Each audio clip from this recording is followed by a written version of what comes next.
Wait, hello? Oh no. Can you hear me? Hello, what? I can't hear myself. Oh, never mind. There we go, yay! Okay, figured it out. I had monitoring off. You know what? Yeah, okay. I fixed my OBS crashing issues. Turns out it was not the plugins, it was OBS itself. I had a downgrade. I was running, what, OBS 3D 32.1? Now I uninstalled OBS and then I installed OBS 32.0.04. I don't know what's going on with my OBS, like none of it works. So I had to downgrade OBS and then I reinstalled my plugins and all my plugins work again. So yippee! It does mean that my audio mixer looks a lot different, so I forgot that it was on audio and output mixed. Anyways, hello guys, long time no see. I'm gonna turn this off. We're not gonna monitor myself anymore. I used to do it in the past. I turned it off because I was doing like a karaoke stream last time I was on here. And then now, I don't know. Hello. I turned it off. I used to listen to myself and now I'm a little bit delayed in my own ear, so I'm like, that's weird. I don't know what it is. Hello, after so long, I know. I was gonna stream yesterday, but I fell asleep. I finished dinner and then I was like, I'm gonna go lie down. Bad mistake, by the way. If you're ever like, I'm gonna go lie down, I'm gonna go, I'll close my eyes just for a couple seconds, and then you fall asleep. Or for like 5 hours. You're like, oh, I'll just lie down, and you wake up like 5 hours later and you're like, oh no, it's 2 a.m. And then you stay up until 6 a.m. And then you go to bed at like 7 a.m., you know? And then by the time you wake up the next day, it's like 2 p.m. and you're like, oh, I'll just stay in bed and read manga for like the next, I don't know, 7 hours. So then I like had dinner at like 10. And then I started stream. So yeah, that's how my day went today. I was like, yeah, let's stay up all night. Read manga all day. Yeah. How have you guys been? What's exciting? I have my tea here. I have chamomile tea because it's 11:30. I was gonna stream yesterday, but then I was like, I fell asleep. And I felt bad about not streaming in a really long time. Anyways, I'll tell you guys about what I did. I touched grass. This is gonna be a catch-up stream. And then later on we'll play a game. So, yay, hey guys. What did I do? After the karaoke stream, which is what I did here on this computer, I went and touched grass. I went on a trip to see it's my cat. Oh my god. You know what? 1 second. I don't think my chat's working. Hold on. There you guys are. Wow. Okay, captions are... You guys are gone. Anyways. How'd you survive the outside? It was hot! On my trip, I asked my friends, I went to go visit them, and I was like, hey guys, what's the weather gonna be like over there? And they were like, it's gonna be cold. And I was like, okay, cool, I'll pack my fall stuff, you know, my long sleeves and my like... Because they're like, it's gonna be cold and wet. It's gonna rain every single day that you're here. I was like, okay, cool, I'll pack my winter stuff. I'll pack my like fall stuff. So I packed a bunch of long sleeves and like leggings and like whatever, pants. And then I got there and every single day was in the 30s Celsius. I was like, guys, what happened to, like, it wasn't like There was a heat warning when I got there. I was expecting 18 degrees weather or 10 degrees weather. Why is it 20 plus? It's like 24 Celsius. What is wrong with this place? And then I was like, guys, it's so hot. I only brought one short sleeve shirt. I bought using the fake temperature. Okay, I am used to both Celsius and Fahrenheit. So like if you are from the land of the free, that is like like 70 degrees, I believe. What is that in what is 30 degrees in Fahrenheit? 68, 70 something? I don't know. It's not 90, it's like in the middle. But it's pretty warm for what, May temperature? Normally it's pretty cool. And then like literally the day after I left, they were like, it's really cold here, and they sent me a picture of the weather, and they were like, yeah, today was like 8 degrees. I was like, bro, the moment I go home, it's cold again. What the heck? Man, that's cold for me. Well, it depends on where you live. I was so sad. I was like, man, I wanted cooler weather. I packed for it too. So every single day I had to wear my short sleeve shirt, and I was like, this is the only shirt I have. And then like I brought, because when I go out with my friends, I like to dress up a little bit. So I brought skirts and stuff. So those are, you know, they're like shorts. They're like shorter. Instead of wearing like full-legged jeans, which I don't really wear that often because it was hot. I bought leggings to wear underneath them. Like, what, not leggings, like stockings to wear underneath my skirts in case it was cold, but I didn't have to wear that. So I just wore like, what's it called, like thigh highs? So I just wore that every single day. I was like, man, it's so warm here, what the heck? There was one time where I walked around outside, like in the city part, for like 2 hours, and it was hot. I was constantly like, hey guys, can we I don't know, it was my idea. I was like, let's walk around for a bit. Also, thank you, Sel, for the 5 months. Hello. Welcome. You're almost at... Wait, almost at half a year. Nice. Wait. Yeah, half a year. Nice. I can't hear my own BGM. I can't hear anything. I'm sitting here in silence. Oh no, it's on. I just can't hear it. Okay, whatever. My OBS is so broken. I like deleted all my program files and then uninstalled it, and then I reinstalled it. And then now I don't know it's working anymore. It doesn't crash anymore on startup. That's great. What else did I do? Okay, how do I I guess you should start from the beginning. Like after I landed, it was like midnight. And I saw my friends the next day. What did we do? We went over to my friend's house. I can't hear BGM. I don't know how you very loud, so that could be it. Okay, it's that my BGM is really quiet. My BGM is really quiet. I should turn it up a little. Yeah. My BGM's a little bit quiet on its own. Hello. Hi, Shibusu. How are you? I want to go to my friend's house, and we played on their Switch. They brought their Switches to my friend's house. I gave them like gifts, and then we traded stuff because I told my friends that I was getting into journaling, and she was like, "Oh, journaling.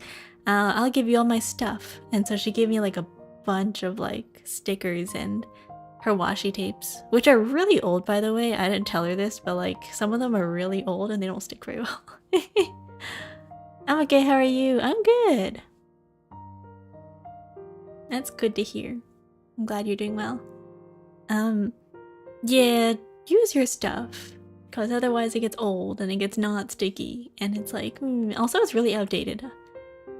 I'm finding a way to use them, but then I'm looking at it and I'm like, yeah, these are these are not in trend. These are like ancient. this like the ancient style. I was like, wow, this is great. But it's okay, I'll still use them. Free stuff is free stuff, am I right? And then we played Mario Party on my friend's Switch, and then we also played Tomodachi Life. They showed me their islands, and then we also played WarioWare, which is really funny. It turns out I am really, really bad at full body rhythm games because I might have dyscalculia, who knows? Hello! I clue over those games. Turns out I might have dyscalculia because they're like, we played the rhythm game on the Mario Party part, and then there's like a whole rhythm section game that you can play, like a mini game. And it's like this thing that like you have to like hit stuff according to sound. Oh my god, that one mini game with like Wario, not Wario, Waluigi throwing spices into like a curry pot. Oh my god, that thing is so hard to do. Also, thank you for the follow. It was so hard, and I was like, man. It was to the point that like during WarioWare where we had to do like rhythm games where you had to like, you know, like do stuff. It was the WarioWare with the Switch were the ones where you have to, I think it was the one where he goes on vacation. I don't remember exactly what that is called. But oh my god, there was this one section at the final, like we did story mode, and at the very last section of the game, like when you finally beat the final boss, the very last battle, you have to do this whole dance thing. They make you dance, and then we could not get the timing right. We kept failing over and over and over again. And then so I just gave both of the controllers to my friend and we made her do it. Hello. WarioWare has a story. The vacation one does. The one where Wario goes on vacation. Apparently he wins a ticket to go on vacation to an island, and there's like a whole little like mini storyline with all of his friends. It's a cute story. Hello. Where the yaoi at? Oh my gosh, I will tell you about what I was reading earlier later. I was reading a yaoi earlier today. I was in bed all day and I was just reading yaoi. There's this one I was reading that was crazy. I was like, my god. That is a story. Holy moly. Gooner. It's not Gooner. There's something going on. There's a story. So apparently in this world, okay, you know the plot of Alien Stage. It's about 6 children who were enrolled in a orphanage, and it's in the world where like, for some reason women don't exist, and like it's set in the future. Yeah, the plot. It's set in the future. And the children in the orphanage have to go through a battle royale and kill each other until 6 children remain, and then the story follows them into their adulthood. But imagine like if every single one of them had like the most complicated story ever. Like, so in this world there's things called demons, and the demons are really messed up looking alien creatures that look like malformed humanoid like objects, like robots essentially. They look like androids. That's what they consider demons. And demons are like, I guess, representations of like human desires. So depending on what like the person desires, they just accompany that, but they're not actually human. They look like really weird robots. 2 of the characters in that story are from technically the same person. So like a long time ago this demon died, and from the heart became one person, and the brain was another person, because the orphanage headmaster is a researcher from a long time ago trying to develop ways to advance humankind essentially. And so he started an orphanage to essentially do human experimentation on people and these children. And basically every single one of these children that survive to the end are not human. They're all just weird in some way. They get made by people, yeah, so there's like, they're using like artificial womb technology. Think of like, I guess, what's that game called? What's that game called? There's that one weird game about like artificial people. And the whole thing is like about birth. That was weird. Basically that's the plot line of that story that I was reading, and it's really complicated because it just keeps going and going, and you're like, okay, this is weird. Like the art style is very unique. The designs are very unique. Like if you think of like cyberpunk insect alien robots is what I can describe it as. Very cool looking. One of the characters has like they are essentially a parasite.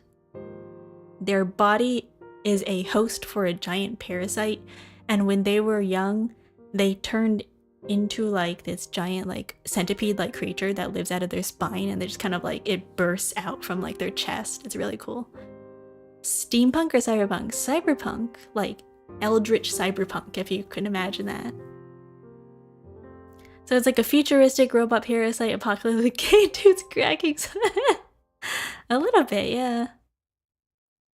A little bit. Kind of interesting. So there's like this really weird like hate obsession relationship with a lot of these characters because they were all childhood friends. And so the main character has amnesia and he doesn't remember like what he did, but everybody hates him. Everybody's like, I hate this guy because he doesn't remember what he did to us, and he's like messed up. He's like a monster. Because when he first arrived at the orphanage, he had like a giant stick pierced through his skull, and he just was like, he was missing like half of his brain, and he's like really dumb. He's very much like a dog. Like he acts purely on instinct, and he kind of like just does things. So a lot of people didn't like him at first, and then so when they're going through like the rest of the character stories, it follows the stories of like all the characters. You find out that he has like a hate-like relationship with this other guy who is kind of like,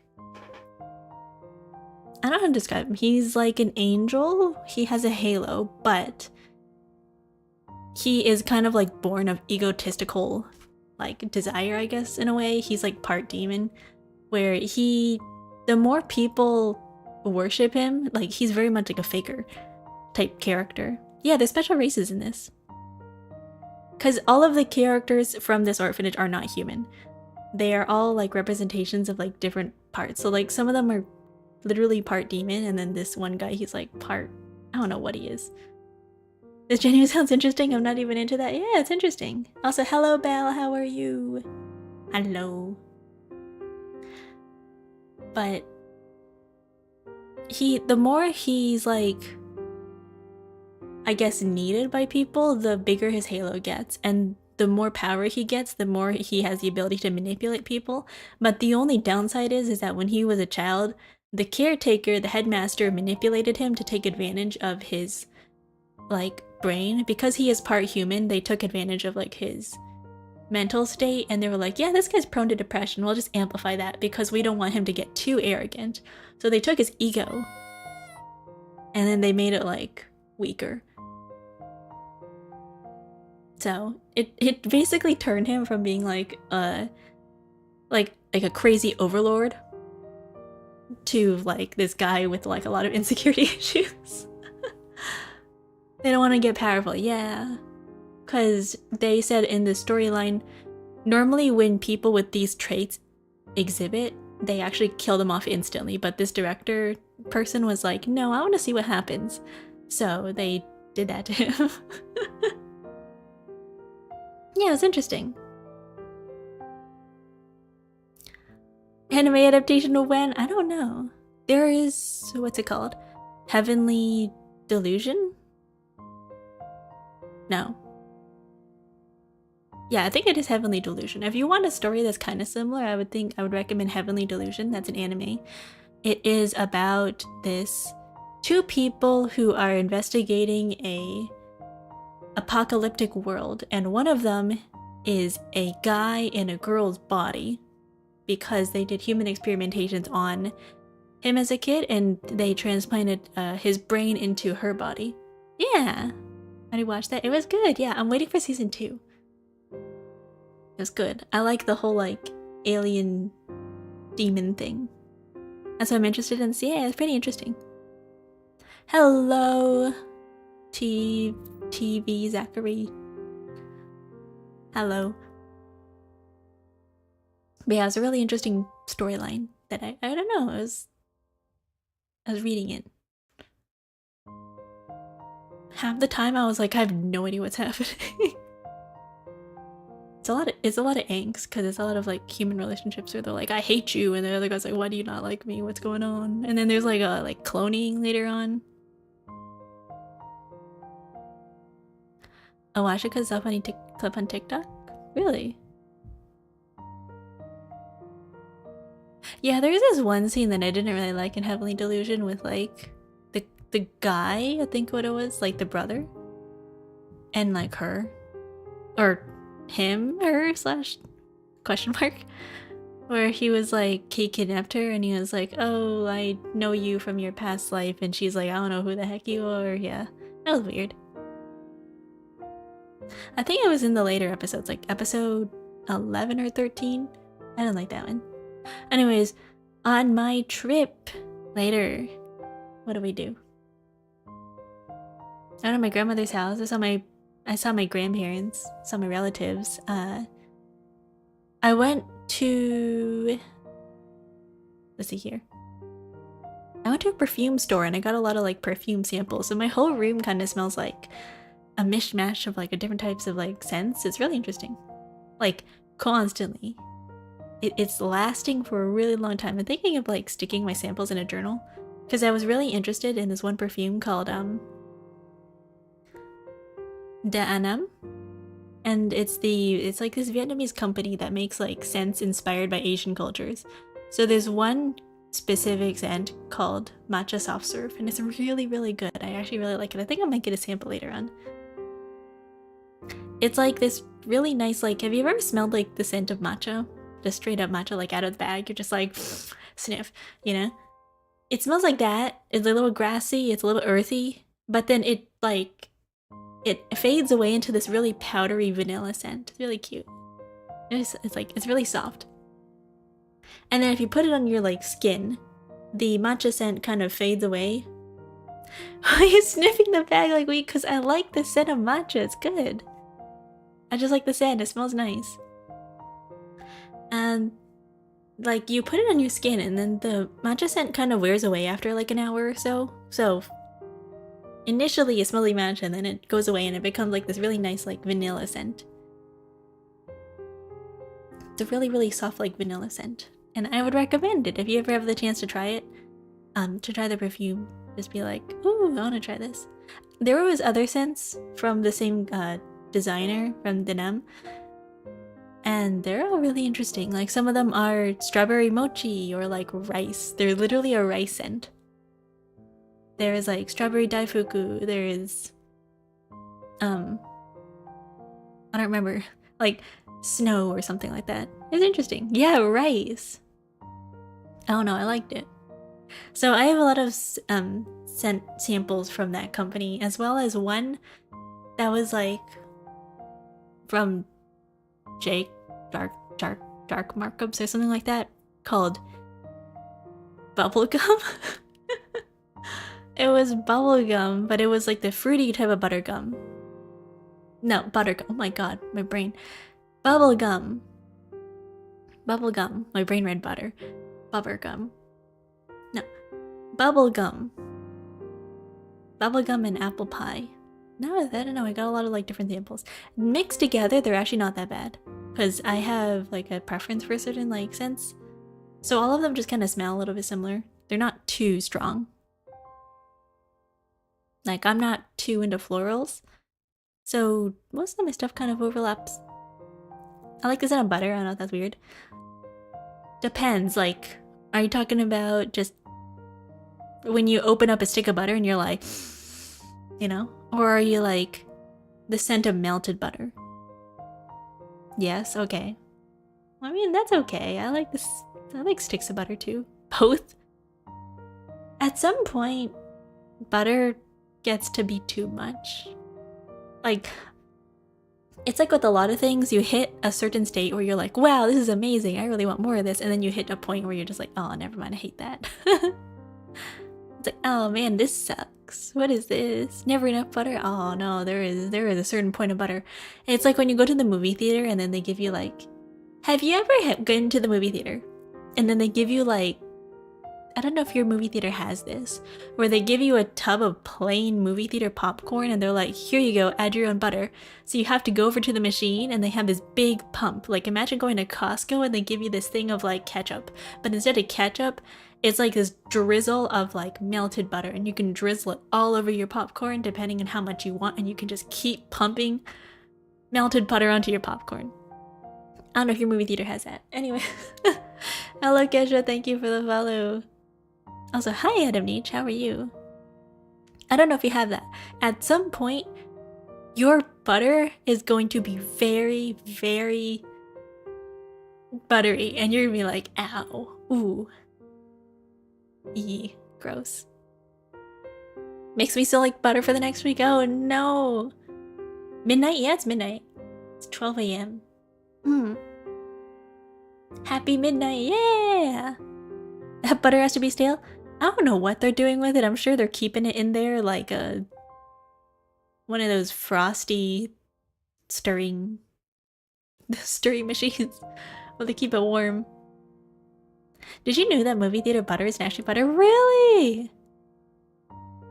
Really? I didn't know that. What do they use? Like margarine? Is it the I can't believe it's not butter? I don't know what they use. Avocado oil. I mean, I guess it's healthier.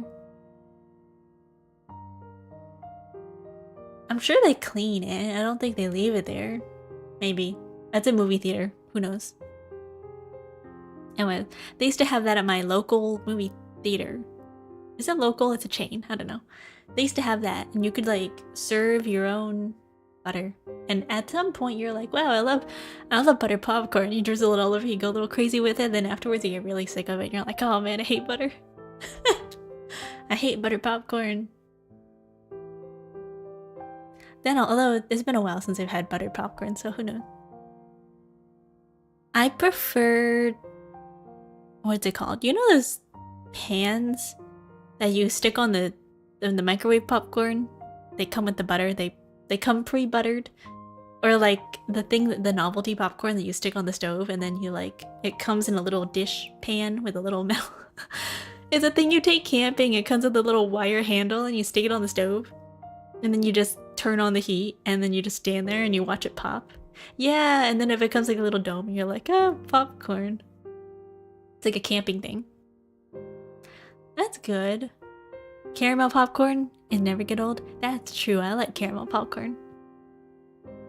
I like caramel popcorn. I really, really like zebra popcorn. You know the caramel popcorn with the chocolate? Ooh, it's so good. It's so bad for you, but it's so good.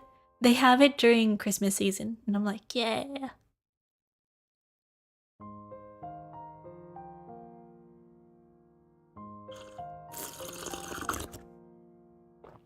I'm drinking my tea. Not quite my tempo. It's good. Sweet. Just hearing that makes my arteries hot. It's good. I mean, it's not good in huge amounts because after a while you're like, ooh, this is too sweet. Bad. But a little bit's good. Just like a handful at a time, you're like, popcorn. Do you have novelty popcorn stores near you? No. I mean, if you go to the dollar store, I'm sure they have it. Like candied popcorn, they come in like weird colors, like pink and blue or like rainbow colors, and they come in like a bag. If you've ever been to like a Sears or like a TJ Maxx, that's not a popcorn specialty store, but if you go to like TJ Maxx, they sell them as gifts, and you look at it and you're wondering like, how is this not stale? Probably is stale, but like it looks like it's been there for a week, like months, but it looks pretty and you're like, who buys this? I don't know if you guys have ever been to a Sears or a TJ Maxx. Maybe this is just like a thing. Your tongue starts losing flavor? Yeah, at some point for me, if I eat a lot of like sugary stuff, my tongue starts interpreting sweetness as bitter. So I'll be like, I can't have this anymore. I've tried to have like, I've never finished like an entire giant, you know those giant, huge, swirly rainbow lollipops that come as like a, you know that meme of like the dog with the little swirly hat with the rainbow lollipop? That thing. Yes. I've never finished one of those lollipops on my own because at some point you just get too much sugar and then your tongue starts tasting bitterness and you're like, ew. And then you can't have sugar for the next like 3 days. The moment you have something slightly sweet, you're like, my tongue just tastes this bitter. It's just bitter. They're good for like the first 30 minutes and then afterwards you hit a certain point and you're like, never mind. Not good. They'll have like rainbow popcorn, yeah. I've never had or like been to a specialty store. They don't have that here, but I've had them I've seen them around. I like the sour ones. I've never seen. I know that they sell like different type of flavors of candy canes. Like rainbow, like do you know the rainbow candy canes that are like fruit flavored? I've seen those before. The sweet ones? What do you mean the sweet ones? It's like usually the same one. They're like the same flavor.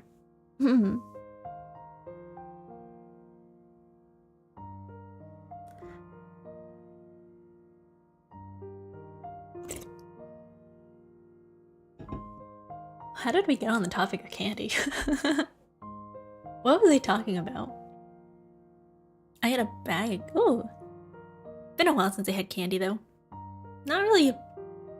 I used to be really big on candy, but then at some point I was like, nah. I just collect it for fun now.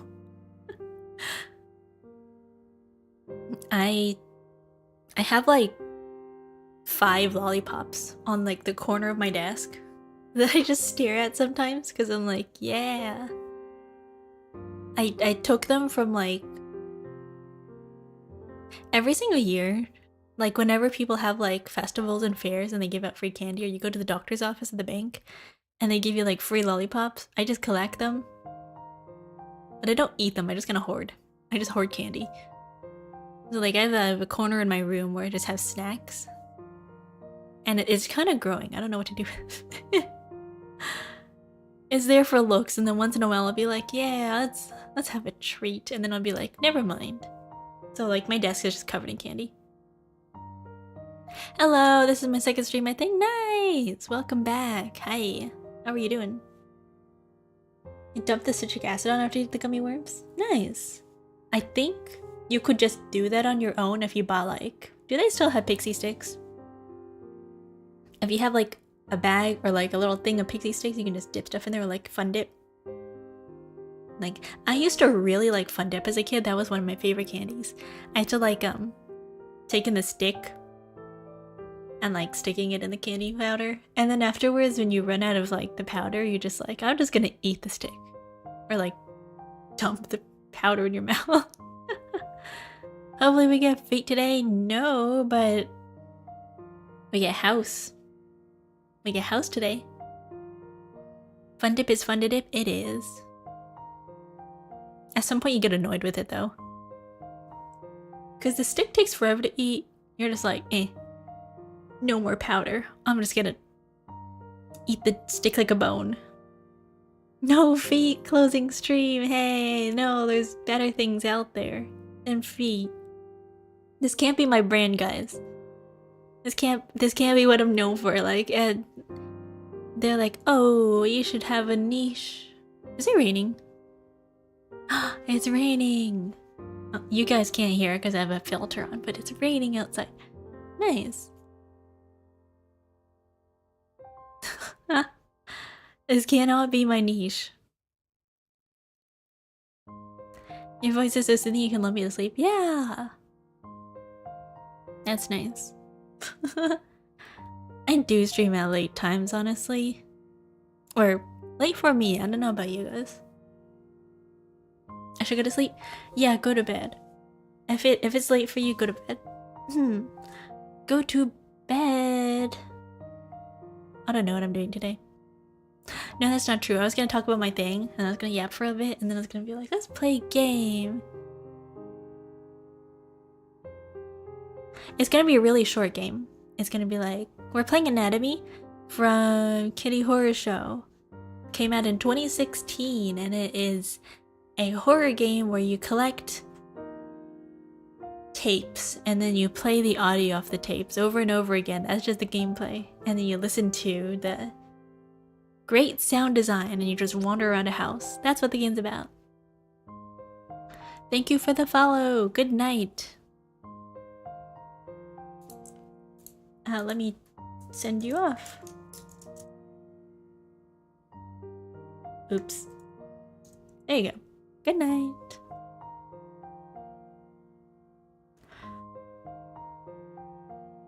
Walking sim, walking his feet so close enough. Hell yeah. I'm gonna see if I can... I don't know if I can change the settings. This is an itch.io game.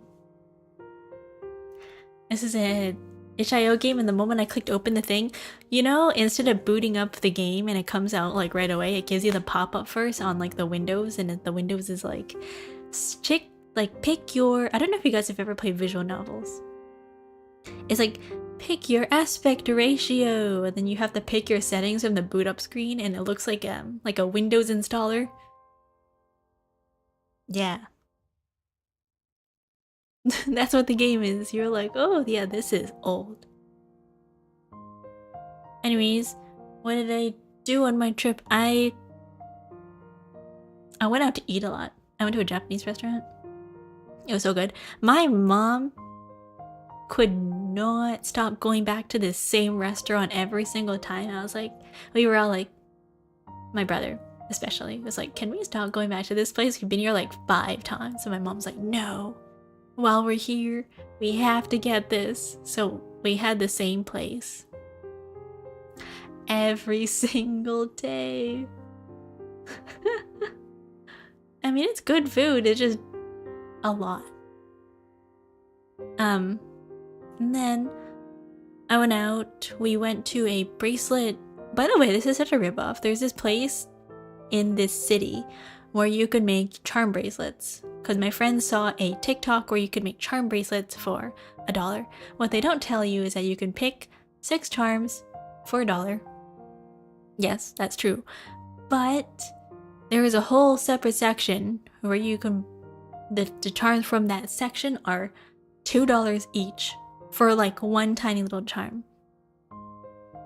And then the chains to make your own bracelet are like price range from $12 to $18 for like the most simple like clasp chain you've ever seen before to make a charm bracelet. And it's not even like good stainless steel charm like bracelet material. Looking at it, you're like, yeah, this isn't good. And then also they charge you a $5 on top of that assembly fee. If you don't have the tools and you want to wear it right then and there and you want to assemble it, they charge you $5 to put 6 charms on a bracelet that costs $18. And I was like, absolutely not. Me and my friends went there and we were like, we looked at each other, we looked at the prices, and we're like, no. So we just got the charms on their own, and then we were like, yeah, not doing that one. And then we walked out.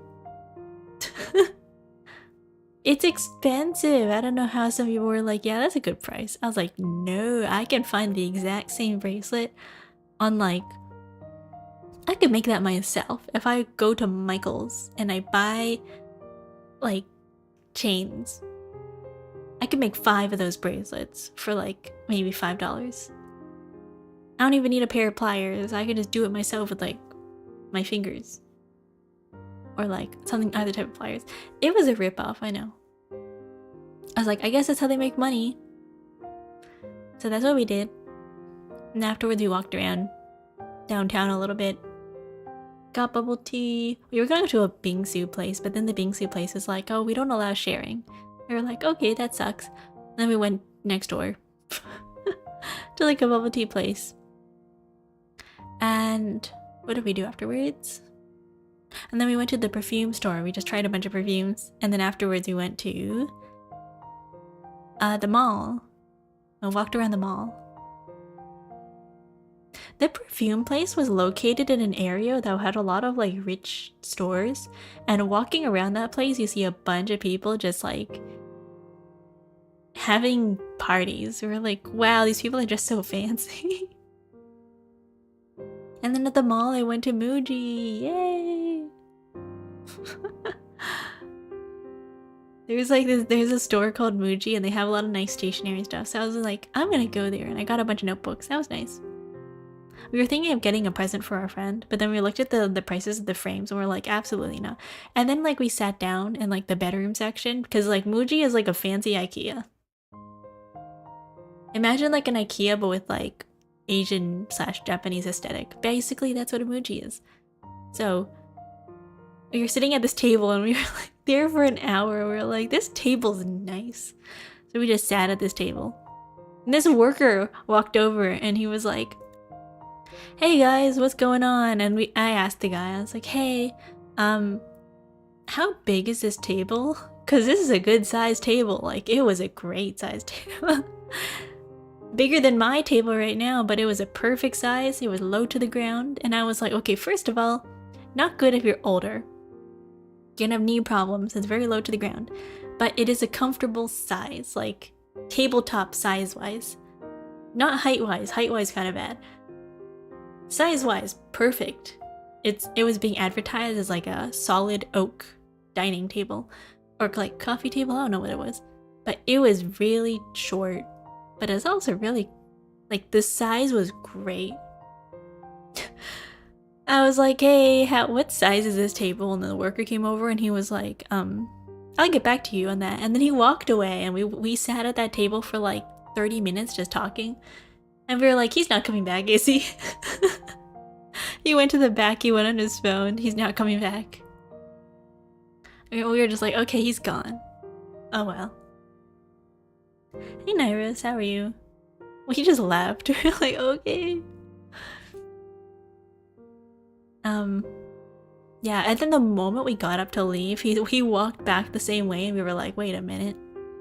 That's the guy I asked how big the table was and he said he was gonna look into it and he walked right past us and I was like, I think he forgot.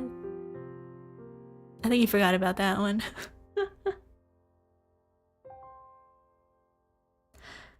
And so that's what I did. And then I went to a bookstore and I found a bunch of like, I went to the manga section and they had a lot of like English translated mangas. And I took a picture of a bunch of books that I thought were interesting and then I took pictures of them because I wanted to like read them later. There was a section where the people at the bookstore could write recommendations and there was this one worker. I will not say your name, but she is a real one. Every single recommendation that she put, like every single worker at the store could put like 5 or so recommendations. Every single one of her 5 recommendations were all BL. They were all yaoi. And I was like, yeah, let's go. That's my people. And I saw the ones that she recommended. Some of them were the ones that I've read before. And I was like, hell yeah, she's got taste. You know, when her name is on a book and it's like recommended by this person, you're like, that's a good recommendation. They've got taste. And then they were writing the recommendations was like, imagine if you were a Gojo Satoru fan. You would enjoy this manga. If you like Gojo Satoru, you would like this one. I was like, wow. It's been a while since I've been here. I hope to find you well. I'm good. How are you doing? I'm experiencing my first yaoi story with the Go for Nakamura. That one's cute. I remember a long time ago that when it was first, the manga was going around, there was a big art redraw meme with their own ship characters of the cover. I think it's like a lot of little stars and hearts around the character, and the character in the front is like blushing and stuff. There was a big meme redraw around it a long time ago. I think during 2022, 2023. Although I feel a little bit bad about what the fandom has done to the mangaka, because the mangaka had to delete their Twitter because people kept harassing them. I don't know why. But yeah, it is a good story. I recommend the manga and the anime. It's cute.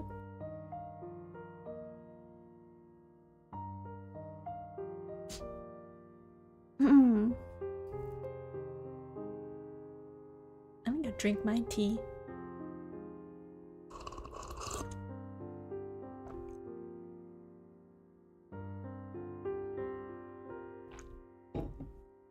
I made chamomile and I put milk and maple syrup in here because I didn't have honey, but it's good. I have a tea bag. The sleep combo, no! It is good. It's like milk, chamomile tea, and like maple syrup. Maple syrup's an interesting choice. I didn't have honey, so instead of chamomile and honey, it's gonna be maple syrup. They're pretty similar. They're close enough, you know? It's good. I'm gonna be awake. Oh, I think I was... Where's my phone?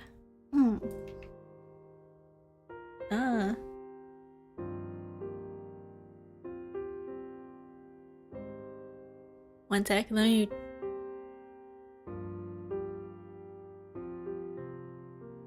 One sec. What is 11? See. Oh no, I don't know what the time zone conversions are. Guys, having friends in different time zones is a pain. CST to EST. Oh, okay, 1 hour. 1 hour.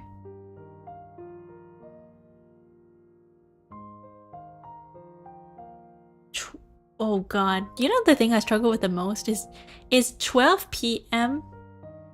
afternoon, or is that midnight?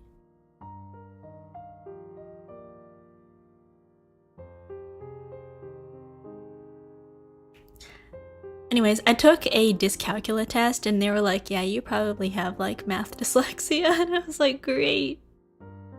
I didn't realize that apparently not being able to understand time properly and like having problems with time management is considered like part of dyscalculia.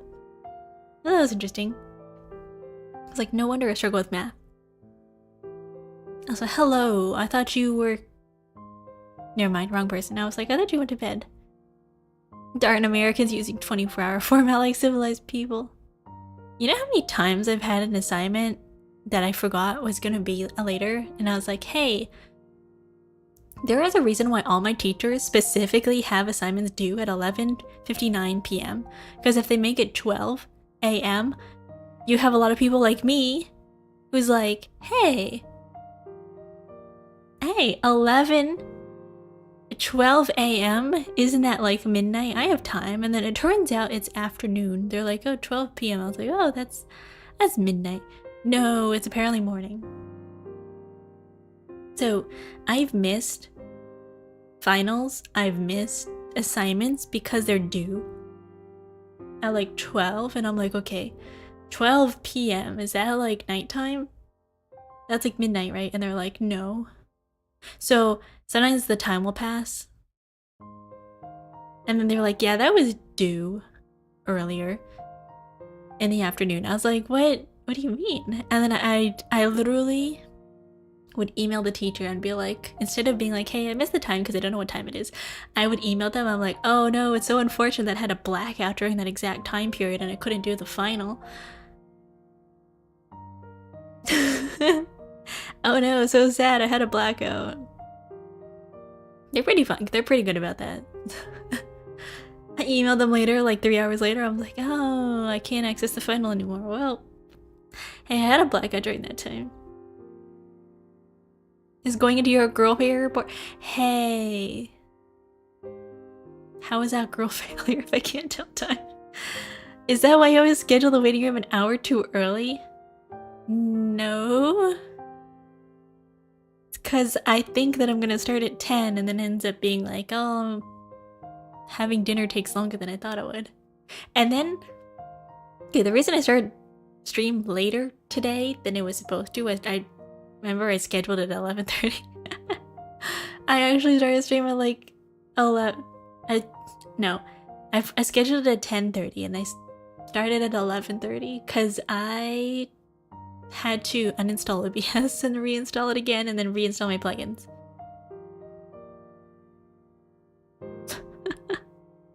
So funny. Not really funny, but like, I was like, OBS keeps crashing whenever I try to change my background picture. And then I was like, okay, let's try this again. I'll uninstall OBS. Last time I deleted the folder and I reinstalled OBS and I like downloaded a new version of it.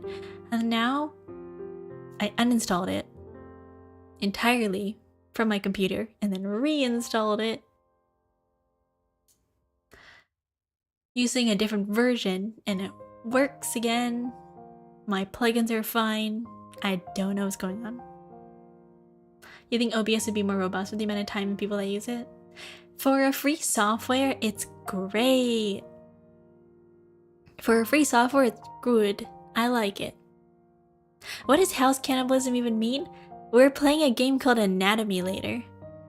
And so, essentially in the game Anatomy, the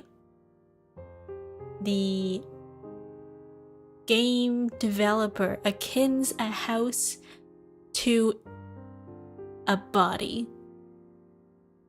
Essentially.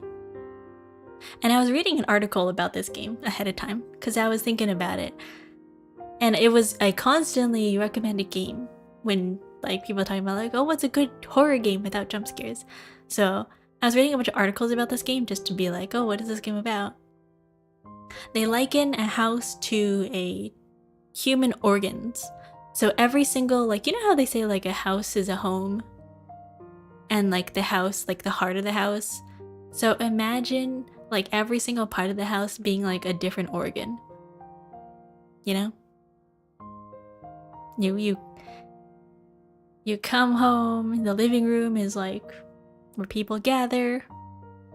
And then the bedroom is where people like, you know, stay. And then I was reading like the aspects of horror and people were talking about like, okay, so the reason why things are scary is because you take things and you put them into the fear of the unknown and the anticipation of horror. So you take something that's familiar and you turn it into something that's unfamiliar. So Anatomy takes that concept of having the house be a place where you feel safe and turning it on its head and having a unique premise of being like, well, what if the house is scary? Because everyone's like, oh yeah, there's always a haunted house in a video game. And you're eating the drywall yet? Yeah, of course. I love paint chips. They're always so tasty. It's a very burp game, yeah. I'm writing a book about glue, but I'm stuck in the first chapter. Haha. But if I had my Stream Deck plugin working right now, I would play that sound effect. Me when I haven't heard of Monster House. Is that a game? This is me when I was playing Final Fantasy 14, 13. And then like, what's the guy's name? The Dawn. He's like, haha, look at my final boss. I'm gonna bring out my ultimate creation. It's literally just a house on wheels. I was like, what is this game? This game's in like crack mode. It's a 2006 movie. I don't watch movies. Did you know last week I watched The Matrix for the first time and it was great. It was cool. The house is alive in it? Nice! I like that. Akio was a Powerpuff Girl. The ingredients would be biology, extensional dread, cute miscellanea, and a pinch of yaoi. Nice! Maybe like 3 pinches. Not just one. A little bit more.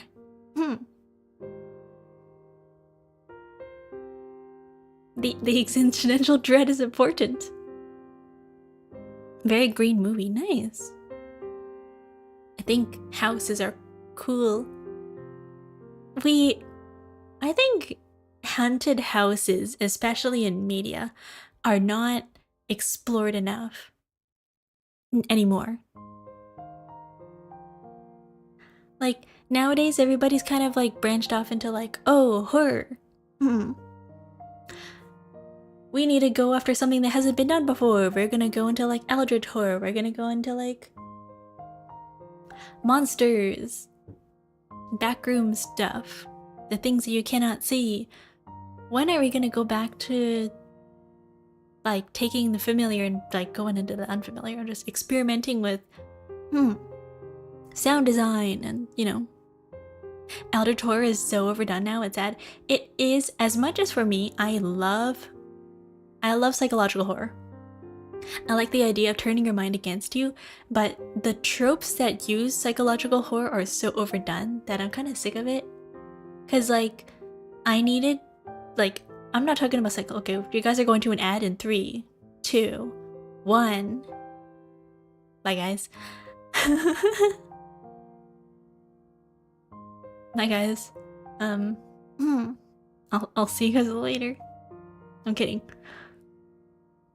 It's popping up. Backrooms is technically familiar. Yeah, it takes the familiar and turns it into unknown, but like the way that they do backrooms nowadays isn't really familiar, because it takes the idea of liminal spaces, but the idea of liminal spaces is at a place that you feel like you've been to before, but you haven't actually been to before. So I wouldn't really exactly call it familiar. It's not familiar. It's like on the borderline of familiar.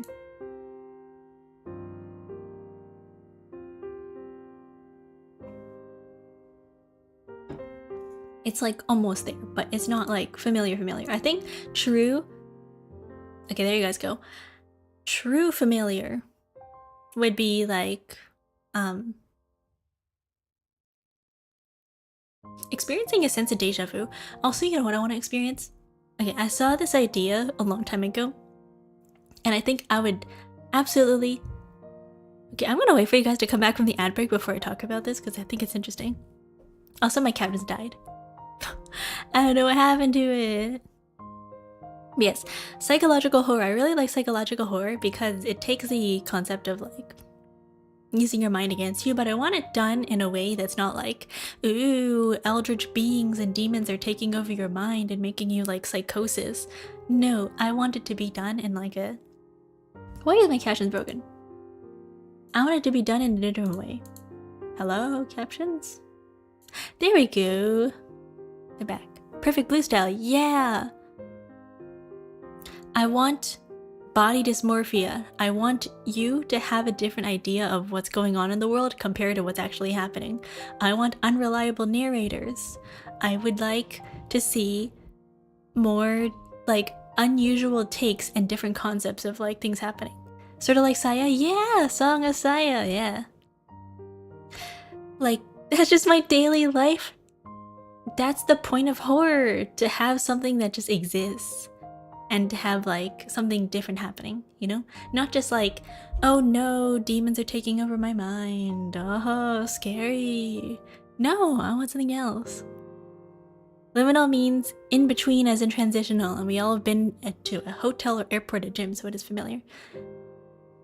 Specifically in the backrooms context, or at least the original backrooms concept, was that it takes place in a place that feels familiar, but you've never been there before. So for example, that iconic picture of the backrooms with the yellow wallpaper and the carpet and everything with the yellow lighting, no one's ever been to a place that looks like that. It feels familiar, but you've never actually been there. So if you've been to the grocery store at 3 a.m., it feels liminal. But in terms of the backrooms, you've never been there before. So it's like on the borderline of familiar and unfamiliar. So in the, like for example, in the movie The Backrooms, when you like, or especially in the Backrooms 1984, the game, when you clip to the backrooms, you've never actually been there before. I don't think anywhere in your life you've ever been like, ah yes, I've been to this specific room with this yellow wallpaper, with this yellow lighting and this carpet and all these abandoned hotel building looking rooms that have nobody in there.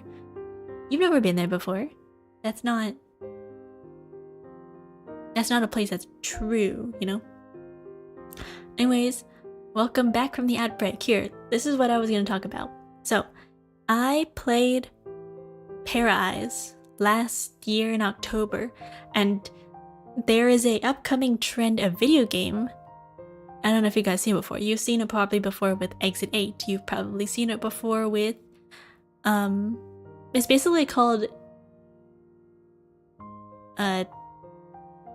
spot the difference type games, or what are they called, anomaly horror, where it's like, oh, things appear and yeah, the cabin one, things appear and they are different when you go between things. You have to spot the difference between objects, and sometimes they're like related to a story, sometimes they're related to like maybe demons, or like objects that have moved a little bit, or like things that aren't supposed to be there, maybe extras have appearing, maybe something disappears, stuff like that. I saw somebody mention, they were like, I would like to see anomaly horror done in a way that's different. So it would be really interesting if they mixed psychological horror with anomaly horror. So for example, I would like to see it in a game with a character that has OCD. That would explain the reason why you're going back and forth and checking the same thing over and over again. Maybe the character has like a mental health problem that's represented through the story through OCD, and they have to keep checking this thing, and the moment it's like out of place, they're like, oh no, something's bad's happening, because like it's no longer like in a place like that. That's what I would like to see. I think it's really interesting. Sure, but it's a real place, and the person who owns the original yellow space, the backrooms, actually was selling pieces of the original place? Really?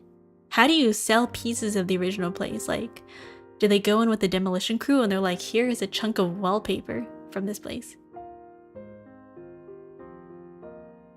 What? Are you posting a recipe here? What is this? Making homemade soup from scratch follows a universal formula. Saute aromatics, sear meats, add liquids and hearty ingredients. Simmer until tender and finish with fresh accents. This simple technique allows you to transform almost any ingredients in your kitchen into a comforting meal. What is this? Are you copying from like Martha Stewart's cookbook?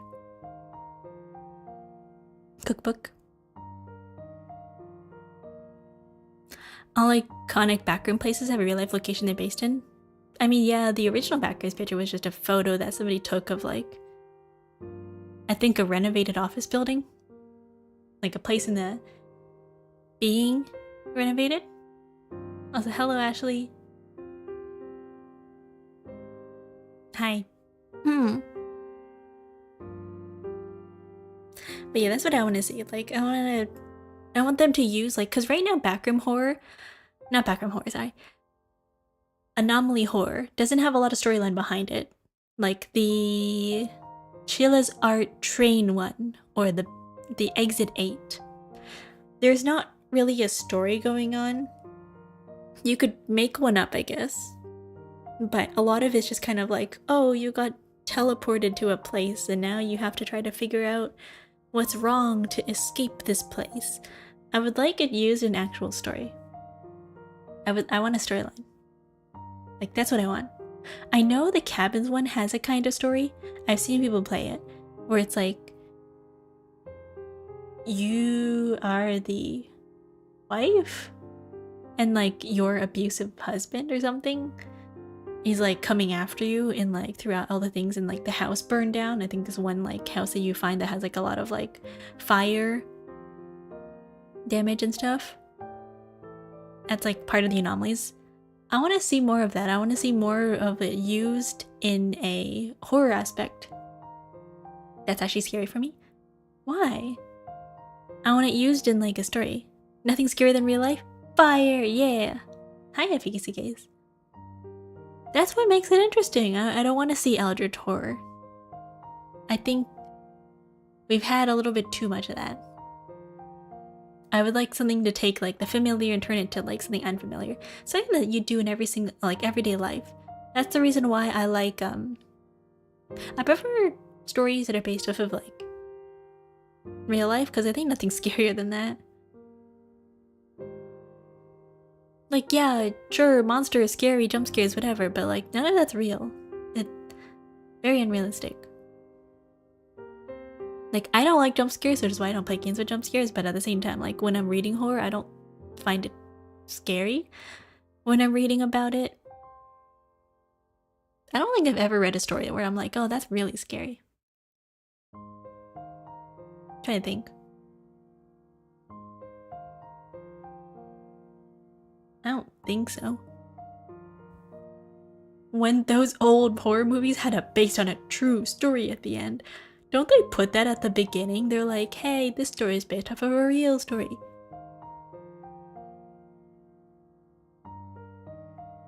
I don't know, to me, they just feel so unrealistic.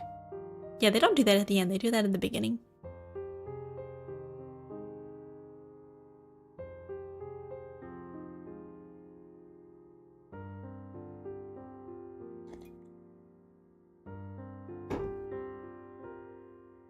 Tea.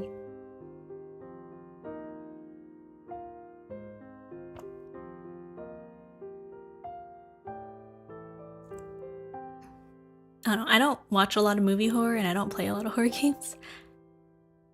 And the horror games that I do play are horror games that don't really have a lot of jump scares, so they do tend to be very like experimental horror.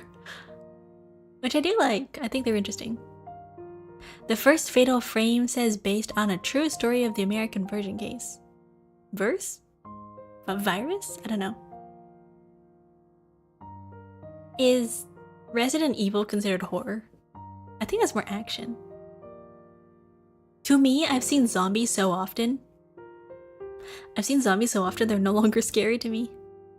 To me, like the zombie apocalypse, if it ever happened, I would just be like, absolutely not. Action horror. Horror is subjective after all. True. What you find scary might not be what other people find scary. Are clowns considered horror or humor? Depends on how it's used, I guess. Like, it depends on context. I think if you were to take a clown and you were to put them like in a circus, you'd be like, okay, that's where you would expect clowns. That's fine. If you took clown and you put them like outside your house at 3 AM, then you'd be like, okay, maybe that's horror. Surprise birthday party. Action horror. See, to me, that's not really. Resident Evil is not horror to me. It borders on absurd so many times where it's just like, yeah, that's what is happening. There's so many things about Resident Evil that are just ridiculous. I guess it's just Leon, that's the point. Like, a lot of the characters that they have now, like Leon and Chris, like any single time that they show up, you're like, yeah. That's no longer horror. What does the title mean? Great question. We're playing Anatomy later, and that is a game about being inside of a house, and the house likes to eat people. So, finally, house cannibalism. We get to eat, or the house gets to eat us. Leon's pretty weak in Resident Evil 2. I mean, he's one of the sole survivors. That makes him pretty strong. Considering he's been bit multiple times and he still like hasn't turned into a zombie, I don't know what's wrong with him. I'd rather fight the psychotic clown than approach a woman, really? Thinking about like Stephen King's It. But then again, like Stephen King's It, Pennywise, I don't know if that's actually a clown or if that's just a demon that looks like a clown. It does cause tension for you as a player because you have limited resources, more about tension than horror. If the tension was inventory management, yeah. If your struggle is it is unfair, we just morph into a woman. Okay, what's scarier to you, woman or clown woman? Like, clown woman? Pennywise is an alien, I believe. Oh. It's like a cosmic entity. I did not know that. Pennywise was an eldritch abomination. It's interesting. I didn't know that. What do you mean, equally scary? Really? Both are women? Okay, but like, if Pennywise morphed into a clown lady, is that like equally scary, or is that just like, oh no, she's just a woman now? Like a spider thing projecting a clown in the world. Really? More scary? Oh no, she's just a woman now. Is that it? The moment you're like, oh no, clown, and then Pennywise is like, you know what? How about this? Gains boobs. Woman. Like, I don't know. What was the most amount of viewers you had on one stream? 97 something? 96? I think. That was one time I was doing an ASMR stream and I got rated. 67? No. 90 something. It's luring children, and clowns lure children because they're interesting, and usually kids find clowns fun and approachable. Is it? I don't know if kids like clowns that much. I don't know. I've never been to the circus. Why don't you do more? Cause I'm not known for an ASMR. Like, that's not the only thing I do. And Anna like yapping a little bit more. I have been told, they were like, oh, you should, if I wanted to do ASMR, I think I would have to get a Blue Yeti microphone, and I really don't want to get another microphone. I've been contemplating getting like a 3DO type microphone. I'd have to basically, sorry, I don't know what that was. Oh, it's registering my hand as my mouth. That's weird. Weird. I'd have to get different microphone equipment, and then I was like, maybe not. It's so much work. Good ASMR takes a lot of setup and a lot of like mic tech, which I don't have because I don't have a proper room set up, and then I also don't have like the proper mic for it. So if I were to do ASMR, it'd just be with this microphone, which is what I've been doing in the past, and it just really turned out great. Like, if I wanted to lure me, it would morph into a Gundam. Oh my god. Then doesn't that just make it like Aphrodite? Like, if Aphrodite was horror, like if Aphrodite was like a horror entity, and they were like, oh, I'm gonna transform into something that you like the most. Actually, if like they wanted to lure me, they would just turn into like, I don't know, a bag of chips on the ground. I'd be like, ooh, ketchup chips. Depends on the kid, and clowns are popular parties to make balloon animals. I feel like that's an old thing. I feel like it's an old thing. Like, do people have clowns anymore at parties? Is that a thing? It would work on me if they were like, if there was just a bag on the ground that was like unopened, I would be like, ooh, free food. That's how you get me.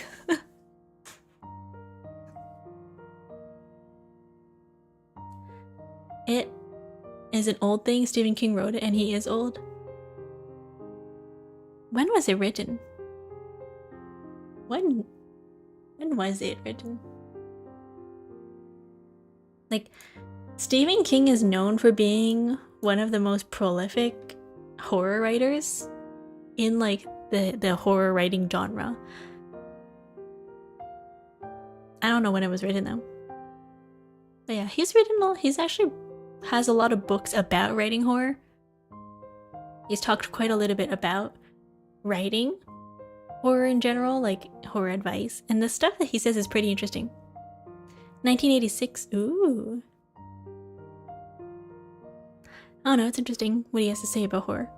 Essentially what they talked about is, what, five things, I believe? Where they said, set up expectations, betray those expectations, set up a familiar setting, turn it on its head, and essentially just you want to lure the viewer or the reader into a sense of false comfort where they know what's going to happen, and you take that and turn it and make it something that they won't expect. So you want to make people believe that they know what's going to be happening, and then you take that and go like, no. That's one of the things that when you're writing horror you want to do. His greatest book is Shawshank Redemption. I don't know, I've never actually read any of his novels. I have read the plot synopsis of, what's it called? Pet Sematary? Which I think was interesting. They were like, don't bury bodies behind the woods in this sacred place.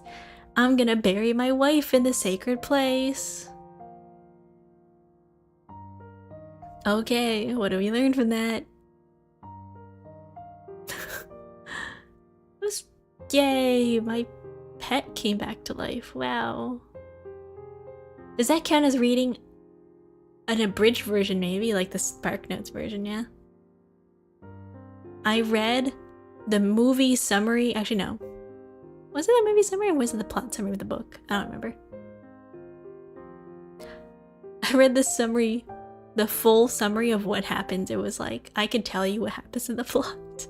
Never read the book, but I know what happens in the movie. Or the book.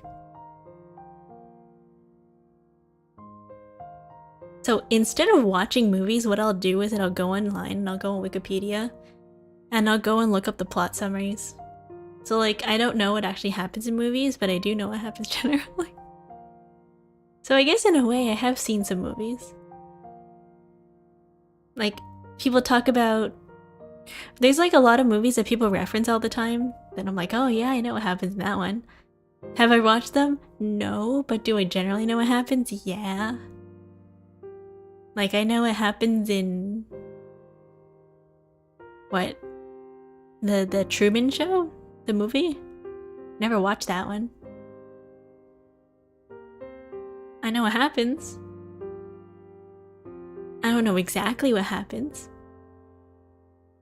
In a way, I've also been to Japan because I saw a photo on Wikipedia. Really? That's a good film. I don't watch movies. Hello, hi, I'm giving from Thailand. Hey. I don't know if I'm pronouncing your name right. I was afraid you're listening good. Okay. Every single movie that has come out from the 1980s to like now, I have not seen. I've never watched Die Hard. I've read a fic that was basically a plot retelling of Die Hard, but I've never actually watched the movie. What's your favorite movie?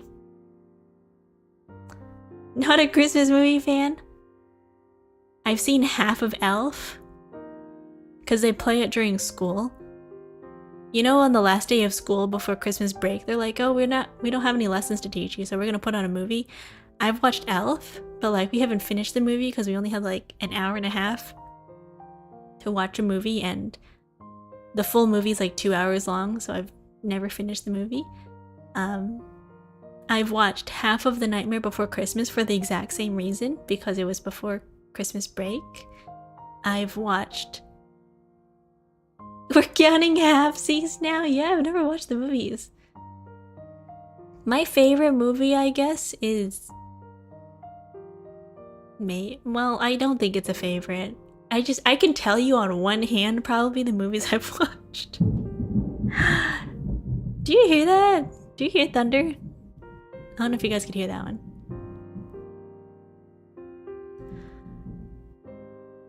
I've watched the Disney movies. I've watched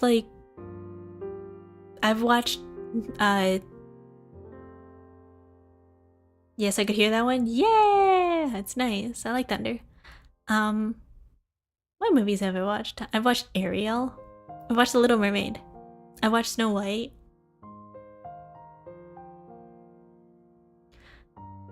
I've read the plot of 101 Dalmatians. I've read the plot of Pinocchio. I had a book that was essentially a lot of like story retellings of like Disney movies. So I had a big book that had basically a lot of like story retellings of these books. So did I watch them? No, but I know the story because I read it. I've read the plot of Alice in Wonderland. I've read the story of... What is that one about the mice? Ariel? I mean the Little Mermaid? Hey, I couldn't remember for a second what it was. Thank you for the follow, Carrier, and thank you for the follow, Zelish. Hey guys, welcome. We're talking about movies, because I don't remember any movies I've watched. I've watched The Tale of Despero. I've read the book too. I've watched I've watched The Velveteen Rabbit. The 2000... They keep remaking that movie every so often. I've watched the recent one. And I've also watched the one from like 2004? I think. I have watched the... I've watched The Greatest Showman. Do you watch any media? Like, do you watch TV shows? I used to watch the... What's it called? The British Baking Show? The Great British Baking Show? Wait, the Great Britain? I don't know what it's called. The one where they have two judges and they make witty comments. What's the guy's name? Paul Hollywood? I almost said Paul McCarthy and I was like, no, wait a minute. Thank you, Carrier, for Brackalacken. So if it's not a yes, it's a no? Some of them I've watched. TV shows. I'm trying to think. I watch cooking shows, I guess. But have I watched... No, that's not true. TV shows. I used to watch Hannah Montana. I used to watch Hannah Montana when I was a kid. I used to be really into that. I used to watch, like, Clifford. And Caillou. And Arthur. I don't know, children's TV shows is what I used to watch. Peep and the Big Wide World. I'm probably dating myself. I don't remember. I talk in references, man, my stock is so low now. I haven't watched a TV show in a really long time. My parents are, well, I watched The Boys with my parents. I've seen that one. I've watched Gen Z. This one I'm seeing right now. That's pretty much it. I read books, yeah. I used to read a lot of books back then. Streamer group of PBS? Yeah. We didn't have cable. So it's whatever's on TV. It was just like, yeah, woohoo. I used to read a lot. I used to read a lot of like YA novels and fantasy novels. Sometimes I would go in the adult section and read adult fantasy. Not anymore. It's been a while since I've been to the library. Hello, CD Mario. Welcome. Thank you for the follow. Now I just read Danmei. I read a lot of C novels and I read a lot of light novels. Have you read The Hunger Games? I read the third book and I was very confused the entire time because my library didn't have 1 or 2, but they had 3.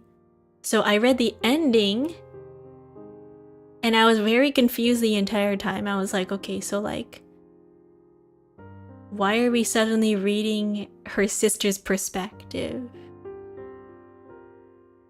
I didn't read the one with Katniss, I read the one with her sister. What's her name? Prue? No. Forgot. The younger sister. I read the third book. You'll find that I read a lot of books, and then they're all very out of order. I'll miss a book or two because my local library don't have... My local library did not have, like, book 3 out of, like, part whatever. I read Aragon, I've read the Inkheart series, I used to read the Artemis Fowl series, I used to read the the Magic Tree House. That's a long time ago. I used to read the Boxcar Children. I used to read like what is that one series called that had I forgot. I could not explain to you exactly what happened in these novels. Did you read Divergent or Maze Runner? I've watched the movie of Maze Runner. I've read Ember. There's this one book called Ember. I've read there is one book about where it was a really like imaginative retelling of like, you have seen a movie. I've seen multiple movies. It's been a while. I watched The Little Mermaid. That's a movie. They're not recent. Wow, that was a big flash of lightning.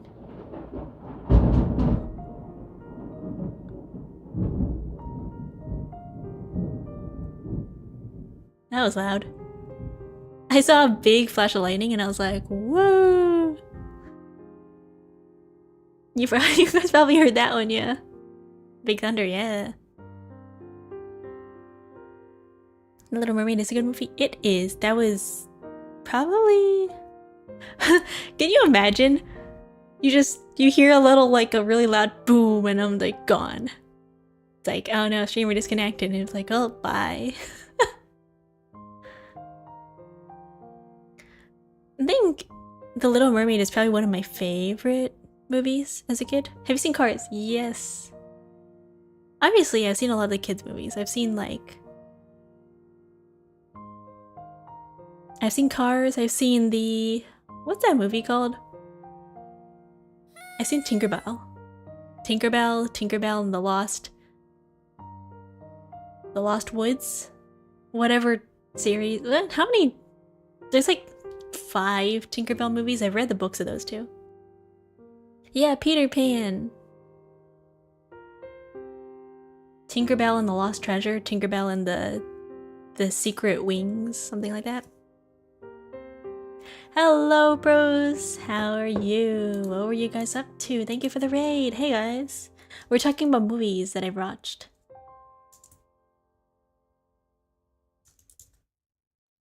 Hey, Gappy. How are you? Tabletop RPGs. Oh, are you guys playing D&D? Are you guys playing D&D? What are you guys doing? The Tinkerbell specific movies? Yeah, I was really big on mermaids and fairies as a kid. Magical Girl D&D. Hell yeah. I captured a god. Nice. No, as a kid, I was obsessed with mermaids and like fairies. Have you seen the Barbie movies in? Only 2 of them. I've only seen Barbie Fairytopia? I've only seen Barbie Fairytopia, the first and the second movie of that one, and then I've maybe The Island Princess. I don't think I watched that movie. I think I had a book. Is the one with the mermaids? Okay, yes, but they were also fairies. They just, at some point, their mermaid friend was captured and they had to turn into mermaids to go save her. Using magic or something. So yes, also no, kind of. That's the reason how like the whole fairy obsession started. I was like, I want magic too. I think it'd be cool to breathe underwater. I'm familiar at a sister, yeah. I've seen half of the 12 Dancing Princesses. I've only watched the first 20 minutes of it when she's like ice skating on the ice. And the only reason I know about that movie is because I was in the hospital as a kid and they were like, well, you're gonna sit here for a little bit, so we're gonna put on a movie. What movie do you want to watch? And I was like, sure. Half. You're still alive? Hell yeah. I should go and lift. Leg day is the worst. See you around. See you, Nairos. Thank you for stopping by. Enjoy. Or have fun, I guess. Good luck. You watch anime? I do. I probably watched more anime than I have TV shows in my life. When it comes to books, probably not. I've read Aragon. Have I watched the movie? I don't remember. I have read almost every single one of the Warrior Cats books, including the spin-offs, which involve non-cats. The polar bear one, the one with the dogs, the one with the horses, I believe. That was wild. I love Erin Hunter. She's a really great writer. I read one of the bear ones. It's good. Essentially, the storyline is that a polar bear is born in captivity in a zoo and escapes and then becomes like introduced to the wild, and then along the way the bear meets like a brown bear and a black bear. And they're like, wow, wildlife. Very cool. Have you read Animorphs? No, but I heard that is body horror on its own. To be real, the cover put me off so bad. The one image of like this guy turning into a starfish, I just couldn't get past the cover and I never read it. It was weird. I heard that one's the worst horror book. Like the worst one ever, because apparently at some point like he permanently gets trapped as a starfish and he loses an arm. And so in the general plotline of the Animorphs, if you can't transform back into a human within an hour, you're just permanently stuck. Which I think is scary. So if you were like, hey, is the Animorphs a good series? It's a horror series. I've watched I keep saying watched and I read. I've read the Black Lagoon series. Where it's like, my teacher is secretly a monster or whatever. I've read those. I've also read like a couple of the Goosebumps series, a little bit. And also the Tales of Geronimo? That one about the mouse guy who's like a secret agent or something. He's a writer. And his sister, Thea. That was pretty cool. I read those series. I've read comics, I guess. I've read Calvin and Hobbes. I've read Garfield. I've read... what's it called? What is that other one called? Tintin. Apparently there was a movie. There was a live action. I just don't remember what it was about. By the way, if you've ever read the old comics of Tintin, they are very old. Very old. Imagine like if you had a warning on the Looney Tunes thing where it was like, the times that reflect this do not reflect the times that we have now. They would put that on like the screen of Tintin. Not a Foxtrot then? I don't know what that is. 3D animated, very realistic. Is that what they did for the live action? I've actually, in terms of TV shows,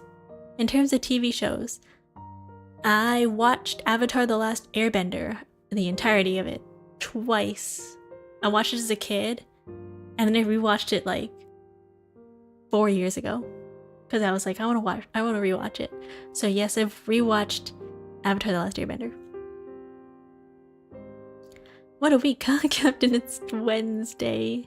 I thought that was a Tintin quote. I thought that was from Garfield. I remember that one. It's been a while. Honestly, the only thing I remember from Tintin is that the dog, Snowy, is so cute. Like, that dog. So cute. What other TV shows have I watched? I watched, like, Disney TV shows, I guess, back then, because it was whatever was available on Netflix. So I had Hannah Montana, and I was following the Wizards of Waverly Place for a little bit. You're probably noticing a theme that I like. I like fantasy. I'm not the type of person to watch, like, Glee or, what's the other one? iCarly, Sweet Life on Deck, stuff like that. I didn't really like those. I watched Johnny Test, and I watched, what was that other one? Fairly Odd Parents. It's funny because the captain is drinking beer and the dog is excited to see the beer. Aww. I love Snowy. Snowy's cute. There's this one scene, I think, when Tintin goes to the museum. And then, like, he gets separated from Snowy, and Snowy has his own, like, little adventure. It's cute. I think that's the only TV shows I watched back then. I wasn't really into shows. And then, if anything, I was more into watching, like, children's cartoons, because they were just more interesting to me. I was like, school about high school? Nah. I'm gonna watch children's shows. Like, I'm trying to remember. What was my favorite children's TV show as a kid? I don't remember. I don't think I had one. It was just whatever was playing on the time. On the channel, I was like, oh, cool. Hello, Lonely God 111. Thank you for the follow. How are you? I think that's really what I watched. Very strange relation to media that you have. I was really into reading more than I was into TV or anything else. Hello, I'm chilling. I'm good too. I've been chatting. That's what I've been doing. I was really into books. And in terms of like, which ones? A lot. Even then, very strange. If I wrote down every single book that I read when I was a kid, I would have a very long list, but do I remember most of them? No. Could I tell you, like, the plots of generally some of them? Probably. I read The Guardians of Ga'Hoole. It's a trilogy. I watched one of the movies. And I don't remember what happened, but I remember that the CG was pretty good. For the Guardians of Ga'Hoole movie. I thought it was interesting. Let's see here. What else? Have you read Lord of the Rings or Narnia? No. I've been meaning to. I tried getting into Lord of the Rings. I think I read The Hobbit. The first 10 pages of The Hobbit, and that's all I remember. Because I was reading on an e-browser. I read like the first sample pages, basically. See, that's why I said very strange. Why? Just because I haven't read classics doesn't make it any, like, different. Have you seen the movies? No. Have you read Red Rising? Nope. What is that? I don't know what that is. I have watched some episodes of Game of Thrones. A fantasy series? No. But I have read Tales of Redwall, and I have also read The Tale of Despereaux. Which, by the way, I really like the Redwall series. It's about like this little mouse kingdom. They used to be like test rats. I've also read Watership Down. And I've also read Little Women.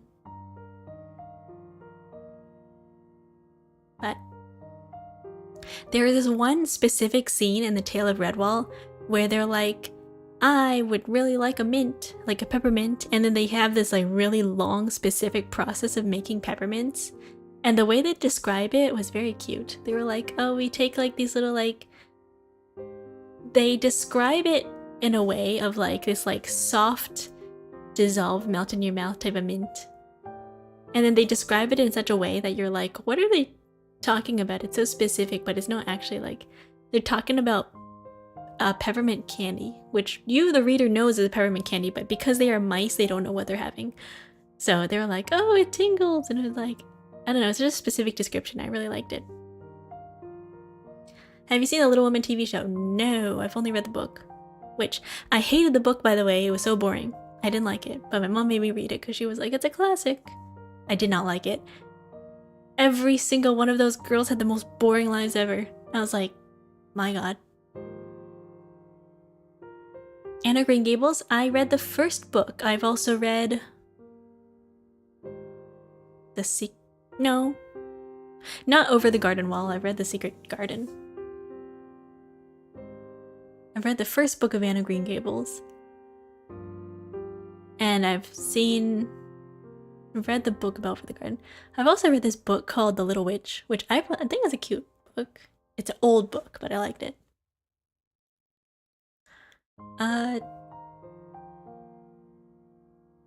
What's that? What is that other book that they consider a classic?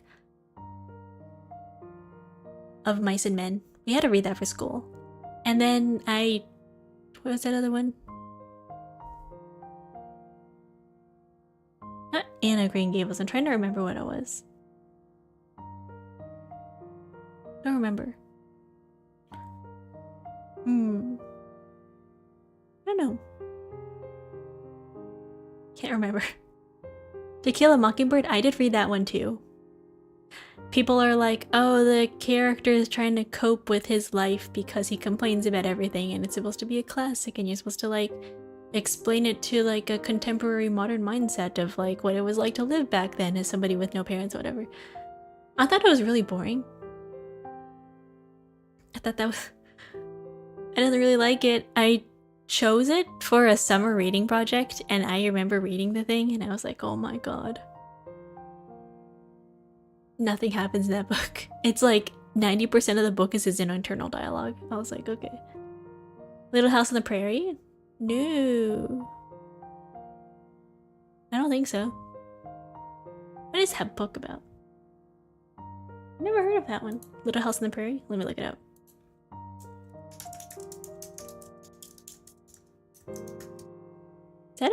What is that about? Oh, it's a TV show. No, I've never seen that one. I thought it was a book. No.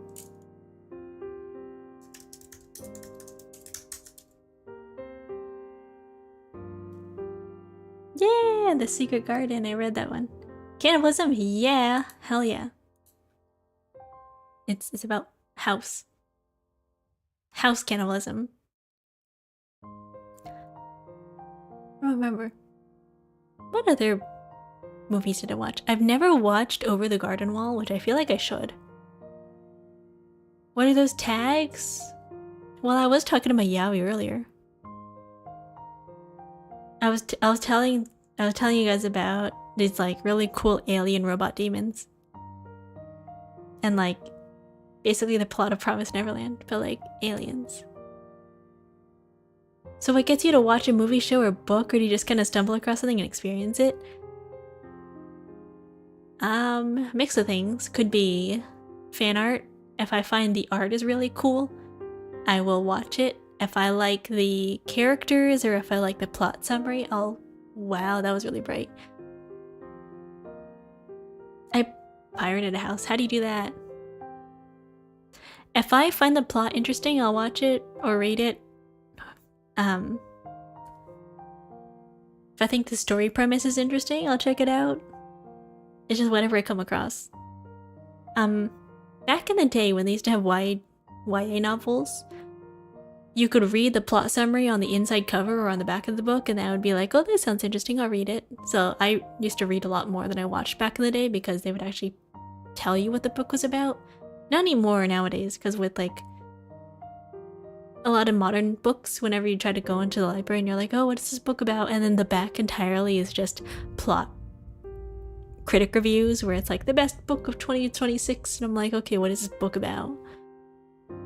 Best YA novel.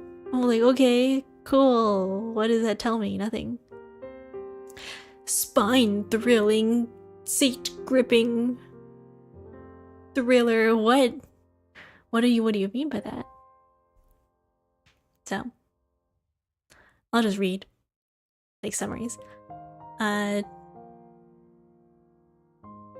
It's either that or it's like if I see people talking about it and they're like, oh, if you like this thing, then you would enjoy this thing. And I'm like, oh, cool, I'll check it out. But usually it's plot summaries. Like if I read a manga and it's like, oh, this is the summary about this thing. Or if I like the art, mostly it's the cover is the art that I'm like, oh, pretty. Hello, how are you doing today? I'm doing well. How are you? Anyways, what I was talking about with the... Ooh, oops. Let me find it.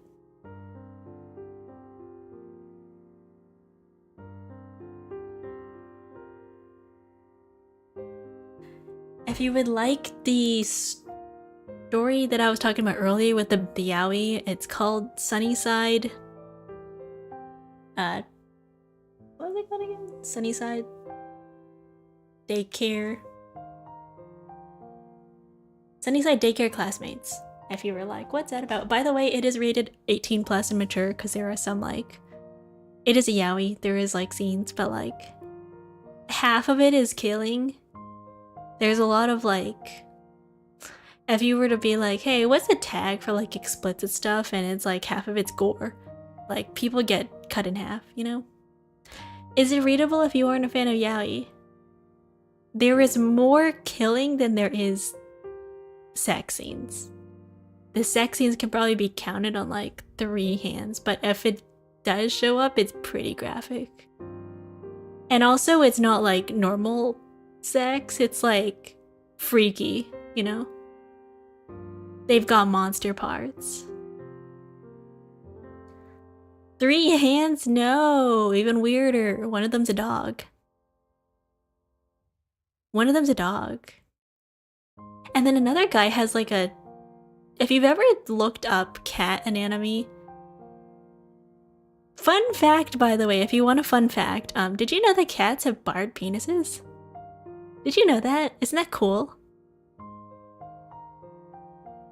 It's about the relationship. True, yeah.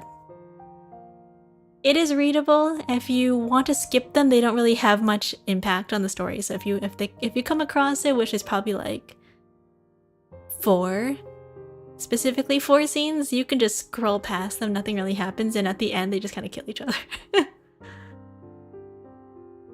It's interesting. It's really interesting. It's a really interesting story.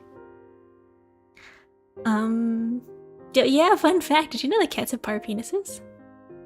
I read in like, okay, as someone who is asexual, I thought it was really interesting as a kid to read about like how animals procreate. So for a period of time, I was really interested. Okay, I think at a certain point when you're like a kid, you're like really interested in like how that works, right? You're like, oh, you know, they don't teach us sex ed in class, so I'm gonna research how sex ed works.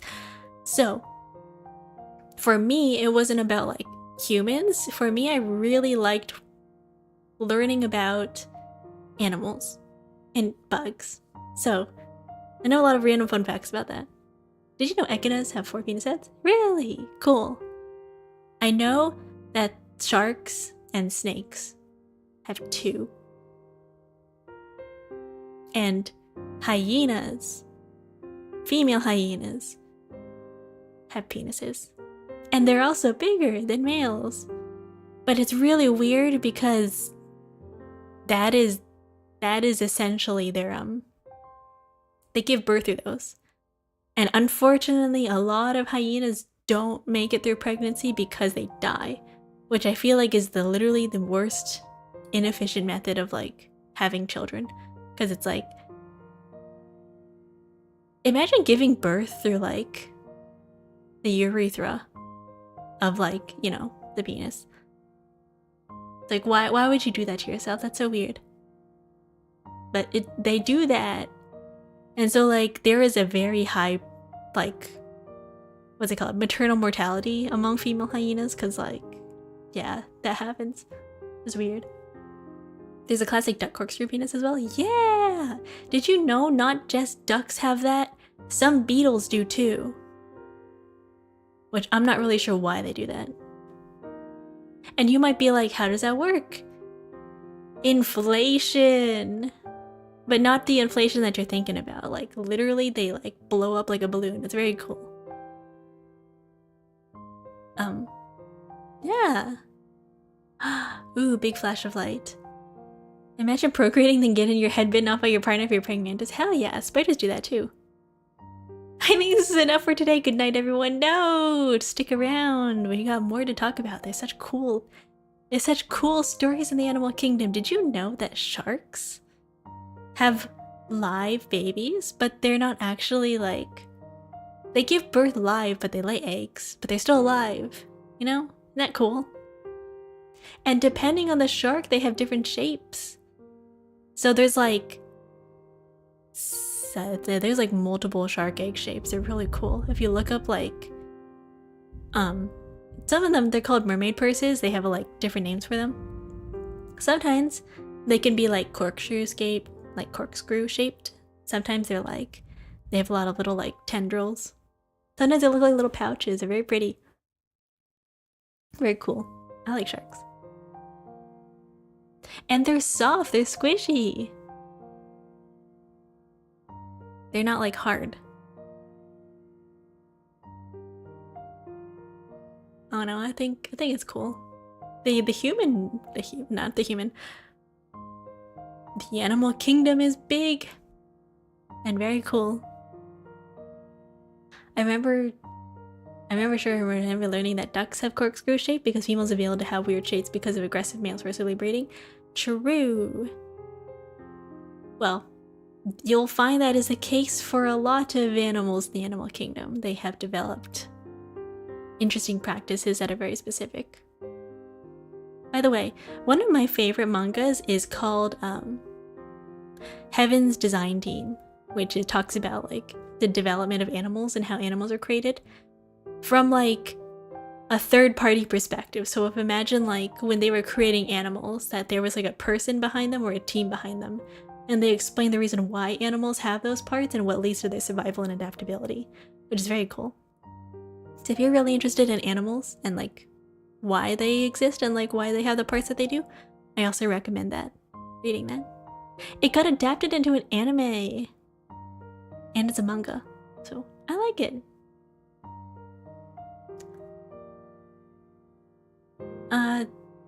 Like you'll learn that horses are probably one of the most inefficient creatures ever in the world.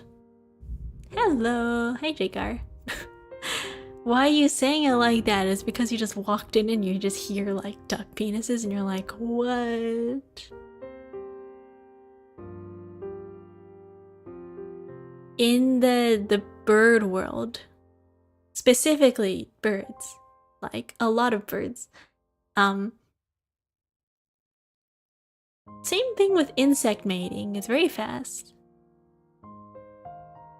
A lot of animals have like when you're like moving around a lot, like when animals move around a lot, and then like weaknesses for a prolonged like period can be seen as like a weakness because you're open to being attacked at any time. It doesn't make sense for it to like take an hour. Unlike some bugs, some insects, depends. And then they have like complicated mating rituals. But usually the act of like that takes it's actually pretty quick. Like, did you know that snails are hermaphrodites? So sometimes they will shoot a piece of their shell into another snail when mating. So hello, thank you for the follow. Hi. Hi Neverell. We are talking about animals mating. Because it's very cool. Very exciting. It is currently... what? 7 minutes. Well, I don't get that quote. I don't know what that's from. What are you talking about? But yeah, it's very cool. Interesting.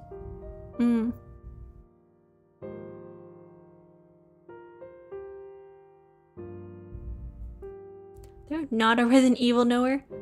No. I've only played 2, 4, and 9. I've only played the ones with Leon in it. I've also played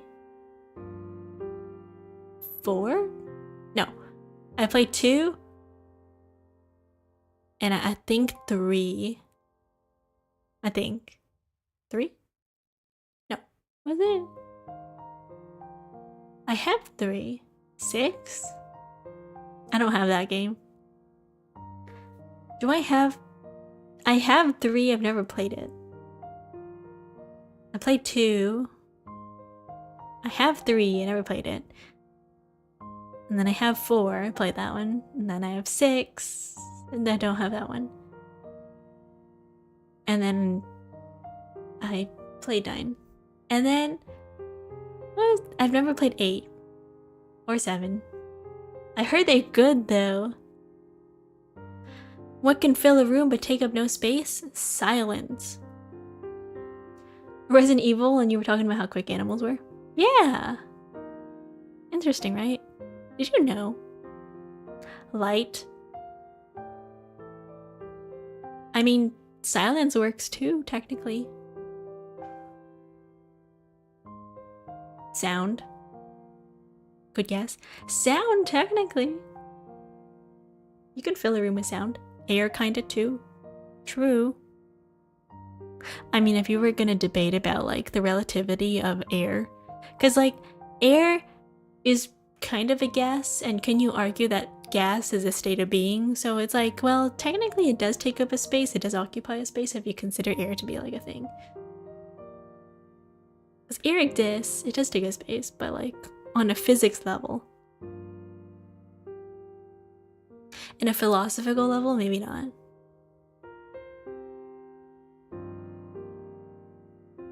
But sound doesn't have a medium. Sound travels through air, but it doesn't have like it doesn't have a form. Hello there, wonderful, wholesome, and gay streamer. How are you today? I am good. How are you? I don't consider air to be a thing, and that's why I don't breathe. Oh my god. I watched The Onceler. What? Is that the movie called? Is that what it's called? What is that movie with the guy? The Lorax. Yeah, the Lorax. And I keep thinking about the movie where in this scene where the guy is like the plastic jelly food.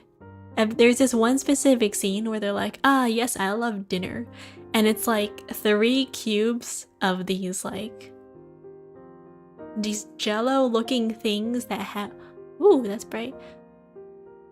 These jello looking bits that have like things suspended in it. And I think about that every once in a while. I'm like, man, can you imagine food looking like that? It's like, what would you like your dinner to be? Green plastic cube of jelly with like broccoli print on the inside. What's your Tumblr account if you're mentioning The Onceler? I do have a Tumblr account, I don't really use it. I used it more for not Tumblr sexy men, although I have heard that people really like Reagan, which I think Reagan's neat. I've watched Mob Psycho 100. But I was not into The Onceler. If we're gonna talk about like Tumblr sexy men, I think Reagan is better. There was a war at some point between like The Onceler, Reagan, and Sans, and I was like, really? If we're gonna like thirst over Sans of all people, like get some standards. Sure, he's like funny and whatever, but like, really? The only Reagan I know is Ronald Reagan. I'll pretend I know who that is. Okay, look up Reagan from Mob Psycho. They recently had a merch of him where they put him on a dakimakura. They were like, oh right, we have to send out the sexy Reagan body pillows to make merch. And it's like him with his like suit on, and he's like like a corner of his like suit is lifted, and they're like, oh look, it's half. It's not even like he's naked, it's just he's in his suit, just kind of like disheveled. And if you've ever read him like in the manga, he does not look like that at all. They just decided, Studio Bones decided they wanted to make him super sexy. Thank you, Rock Bunny Free, for the follow, and hello, Finessoye. Thank you for the follow, welcome. Almost okay, just watching some anime? Not that I can hear you at the moment, but I shall wait. No worries. Hey. Enjoy your anime. What anime are you watching? Are you just reading my captions? Who's chill? Which one? Sans? I've actually never played Undertale. There's a lot of games out there where they're like, oh, you must have seen those. And I'm like, yeah, I know the story, but I've never played the game. You're welcome for the follow? Yeah! Never played Undertale. I've managed to avoid all spoilers of the game, so I don't actually know what happens at the end. Other than, like, some of the story. I only know Undertale's the worst fan base ever. Really? Do you play Subnautica? I just bought Subnautica 2. I've never played Subnautica, but I bought 2 because Yashi and crew were like, do you want to play? And I was like, sure. Because it's been a while since I played a game with them. So I was like, sure, I'll get it for you guys. And we're probably going to be doing that tomorrow. But we're working out the time.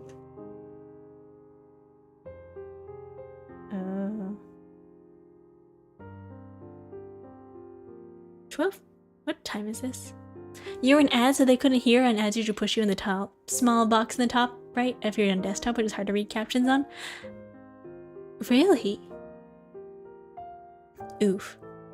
Oh well. So thank you. Probably be playing Subnautica tomorrow, but I don't know what time. Let me look at my messages.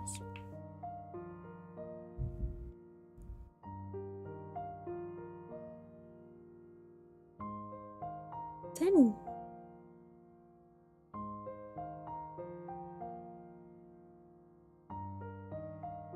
Oh, it's evening. Okay. It's noon.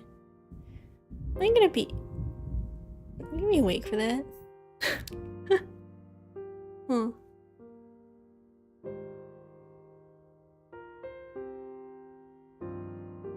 Alright, well, we'll figure that out later. I was like, what time is 12 p.m.? Okay. If we're gonna schedule something, like, the one time I don't like is 12. Because it's like, is it 12 p.m. or 12 a.m.?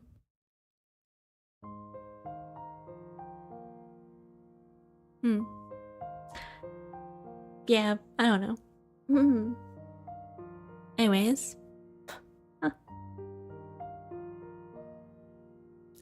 I've never played Undertale. I remember back then when it was super popular, I just never played it. I've seen a lot of fan art about it, but I don't really understand it. I've also, like, I know of the community memes and the songs and whatever. Like, Sanson is like, what's a skeleton's favorite instrument? A trombone! Like, stuff like that, but in terms of the actual storyline, I don't know. What other games? Like, I want to play Half-Life 2. I have the game, I just never played it. I heard it's good. I never played it though. I don't know if I'd be good at the game though. I heard it's like a lot of shooting. And people were like, oh, it's a good game for its time, and I'm like, I guess so. The game came out in what, 2010? And everyone's like, wow, it's great graphics. I watched a playthrough of it. They were like, somebody posted like a full game through of like speedrun it. And I was like, gameplay looks cool. I know for me personally, I would suck at that game. Maybe not.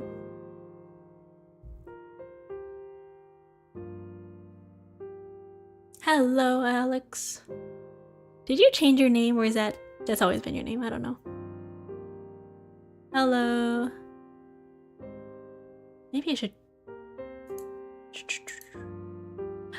We should start. Yeah, I changed it. Okay, I was like, it looks different. It used to be like Alex Gaming something. Yeah.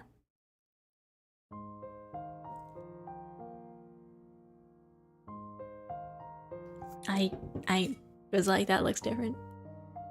Anyways, I'm going to play a game. Let's start game of Yep for like 2 hours. Windowed mode.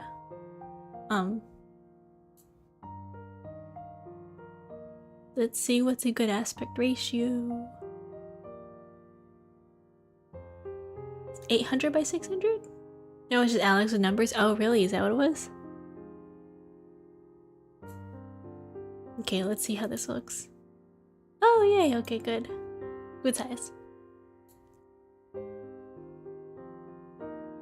Kinda loud though.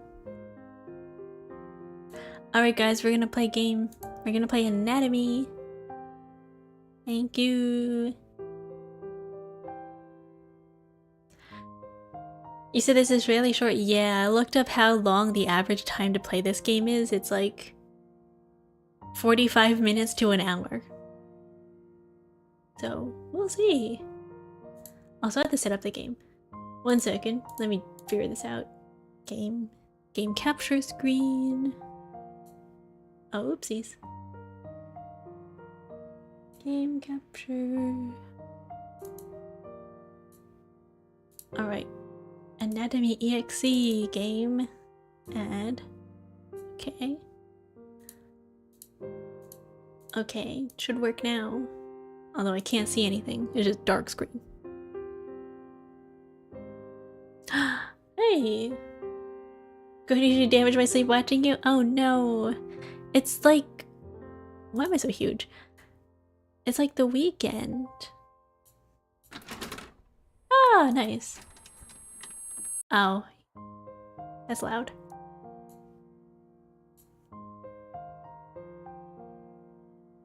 Oh, okay, well. Hold up. Oh man. Oh no, it's one of these games.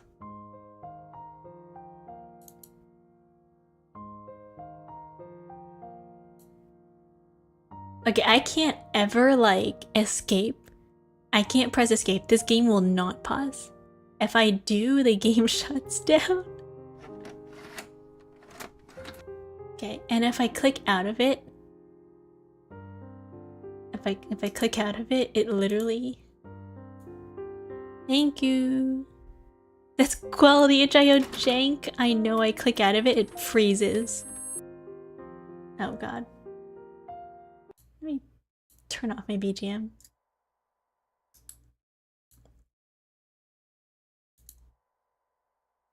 Yay! Okay. There is no pausing in this menu. I have to, like, control tab. Okay, let's change my stream category to anatomy. It should show up. Yeah. You should do a singing stream? I did. I did last week. Also, I can't see. Wow.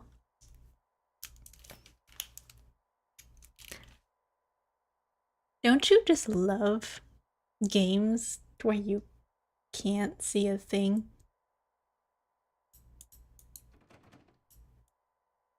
What the heck is this?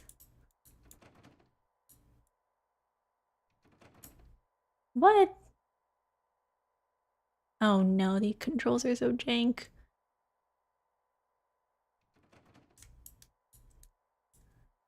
Average horror game brightness? Look at this.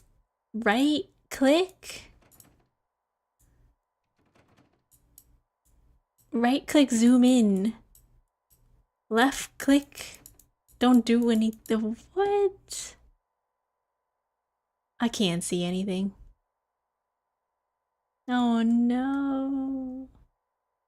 No, because I can't see a thing. I can't see a thing either. If you think you can't see a thing, I can't see a thing. Hey, a hand.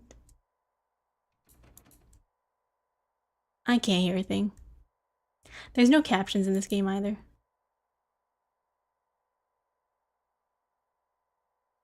Ooh. Oh, okay. Okay, let me know how loud this game is. Because I can't hear a thing. Let me turn on my game volume. To overstate the significance of the house. Is this loud? Maybe, yeah. Since as early as the Neolithic era, humankind has defined itself by its buildings. Buildings for worship, buildings for socializing, buildings for protection, even buildings for the commemoration of the dead. But of all the structures that mankind has invented for itself, there is little doubt I wish there was house captions. is that which it relies upon most completely for its continued survival. I'm in the dining room. What are you talking about? Not bad for a stream? Okay. Let me see if I can put a gamma filter on my game screen. Yeah, no subtitles are rough, I know. Ooh, that doesn't work.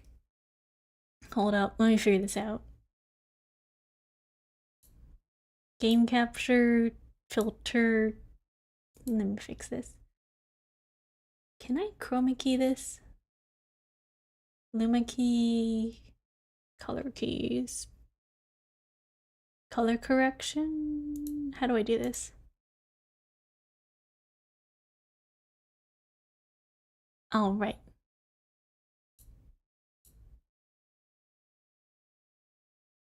Wow, it's so much brighter. Okay, I'm gonna have to play through OBS screen.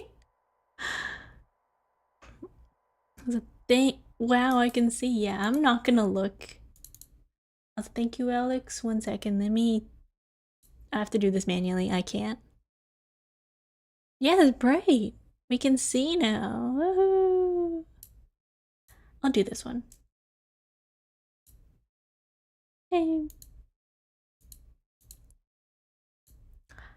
I'm gonna change it to this hairstyle.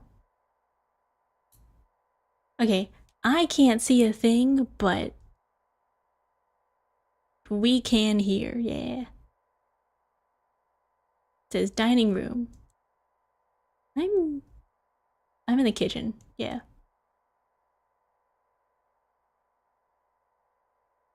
Can you cover both eyes with that hair? No, I have it set to this one only.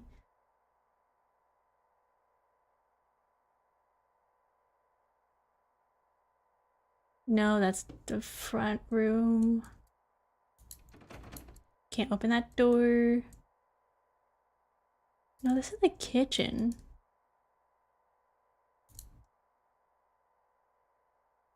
Dining. No. I'm in the kitchen. That's not it. Okay, this game might take more than... this game might take more than an hour for me because I'm lost. Front door. I'm playing this game solely through looking at OBS. Wait. Let me make my screen bigger on OBS so I can actually see. Living room. Let me move this down.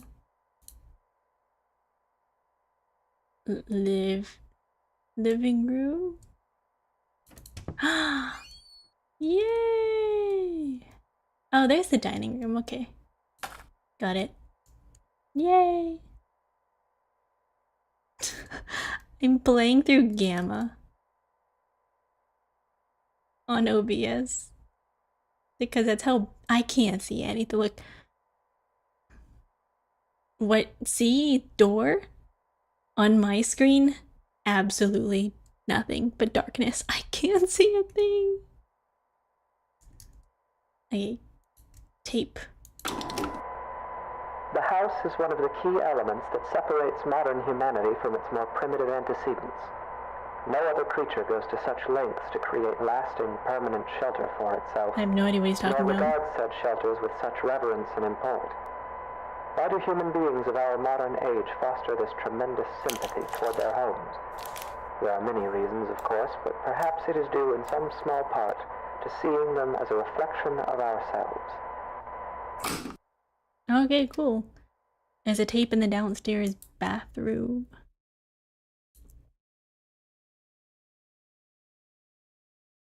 Okay, let me... It's quite loud in my headphones. How is this? Downstairs bathroom. That's not it.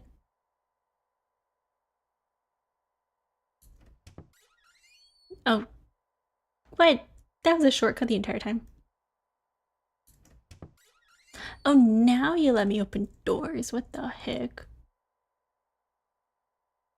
Tape.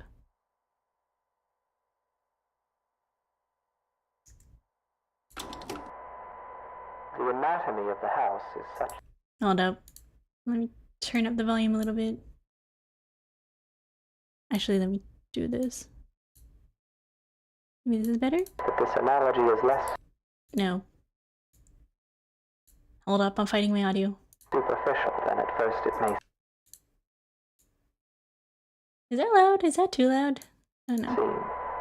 To carry it further, if we were to dissect a house as we might a human cadaver, we would find ourselves able to isolate and describe its various appendages and their functions in a decidedly anatomical fashion. There is even a fair number of direct comparisons to be drawn between those organs of a house and those of a human body. Seems fine, I think. Okay. He's talking a lot about, like, anatomy. Okay, you know what? That's fair, I just realized. He's talking a lot about, like, anatomy and, like, the anatomical, like, procedures of, like, whatever, the body.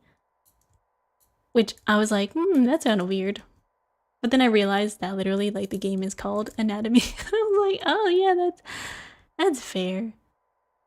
I was like, yeah, that makes sense, okay. I was gonna be like, well, this game likes talking a lot about, like, body parts. And I was like, oh wait, never mind, yeah, that's the game.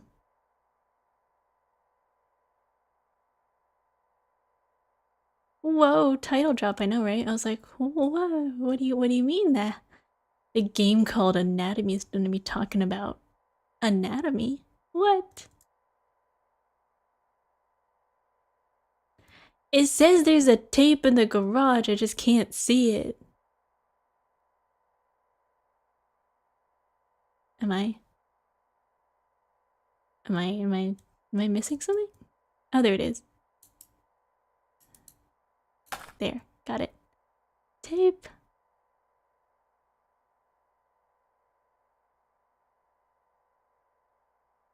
The fact that there's like absolutely no sound in this game is kind of interesting. For example, let us examine the living room. Often the dominant space of a house's ground level, as well as typically the center of activity in a well-populated home, the living room is very much the heart of the house. While a human heart circulates blood to oxygenate the body's extremities, the living room circulates people, activity, communication. It is the room most likely to be found beating, as active and vivacious as its name would imply. The comparison is only strengthened when we consider also that the living room is most commonly the room to contain the fireplace, making it additionally a locus of actual physical heat.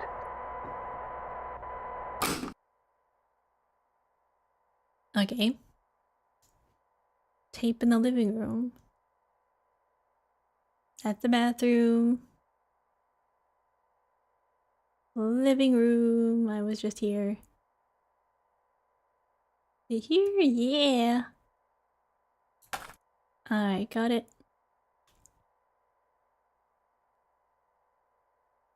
Wait, that's the garage.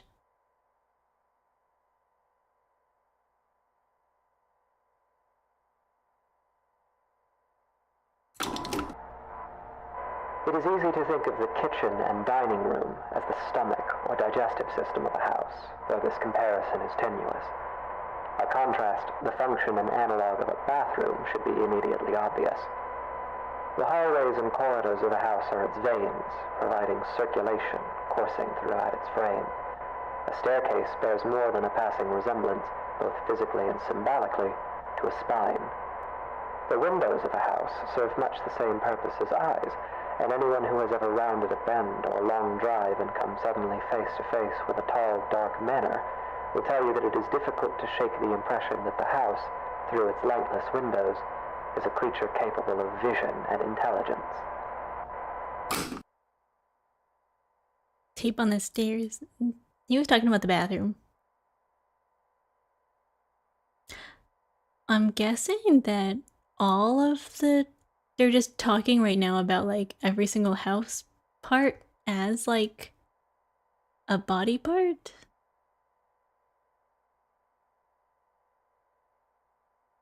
Honestly, if I could add multiple caption sources, I would. Because, like, it's really hard to understand what he's talking about.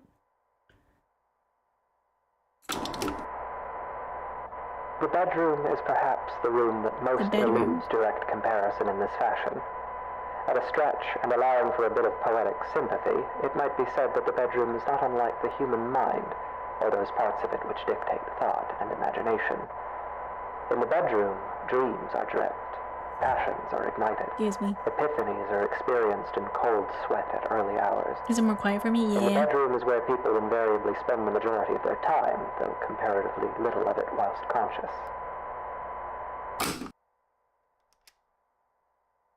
In a bedroom, okay, there's multiple.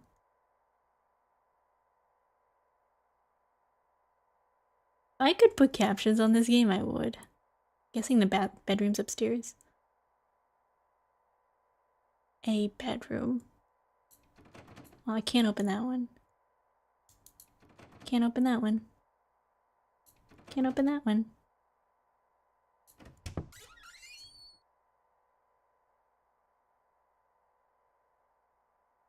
Tape.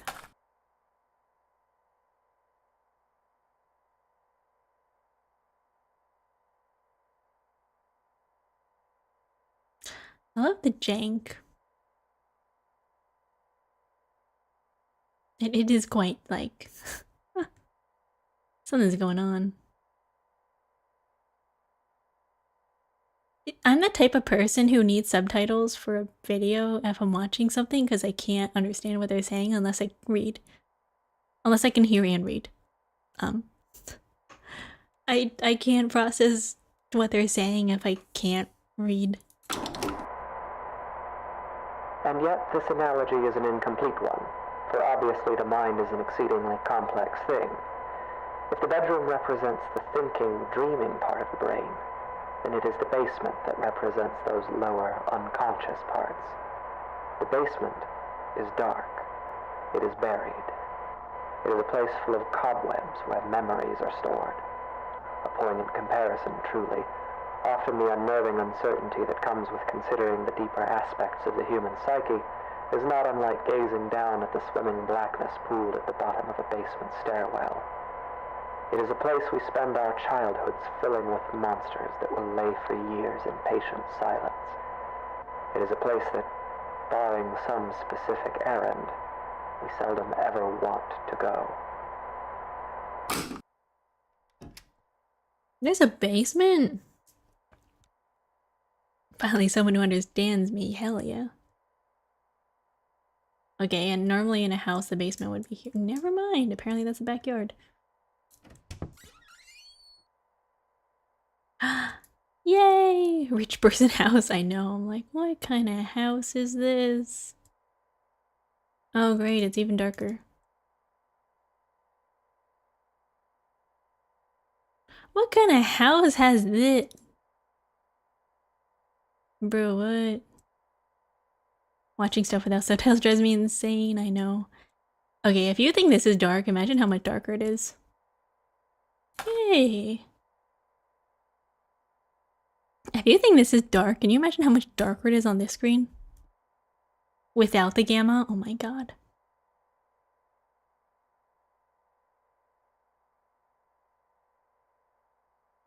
I need the brightness to be so much brighter.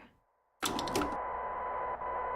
course, this comparison, though appropriate, is a very heavy-handed one, and often the basement is little more than a storage space littered with the corpses of spiders and woodlice.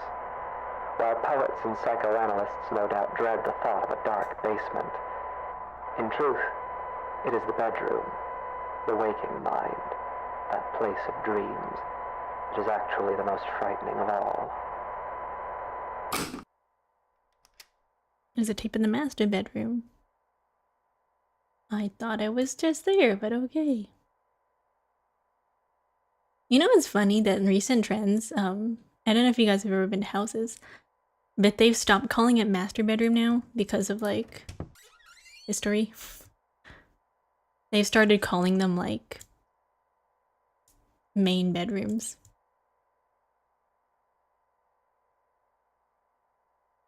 Oh, I'm standing on the bed.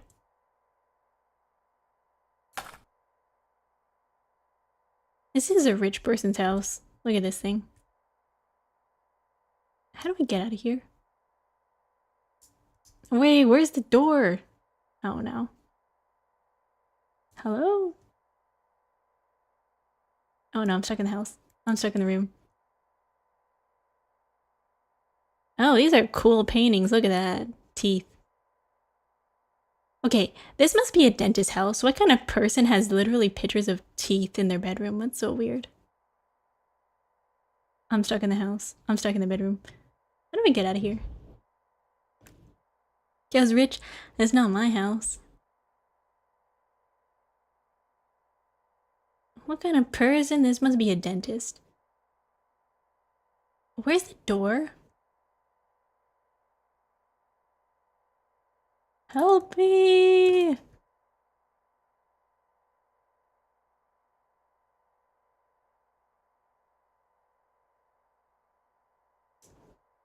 What the heck? Oh, it's on the wall. Never mind. I'm fine. It is here, in the bedroom, that we are at our most vulnerable. Each night we shut our senses to the world for hours at a time, trusting in the house to keep us safe until next we wake. In this state Guys, it's raining really loudly and I can't hear the sound of the game. Anything might stand beside us, watch us, keep us company until dawn, and we would never perceive it. We can only pray that the house will not let such things carry on as we sleep. In this way, during these hours, the bedroom seems less like a mind and more like a mouth. For it is here that the house is most likely to betray us. Until Dawn mentioned, oh no, I can't even hear. House's mercy, and spend each night hoping that it will not bite down.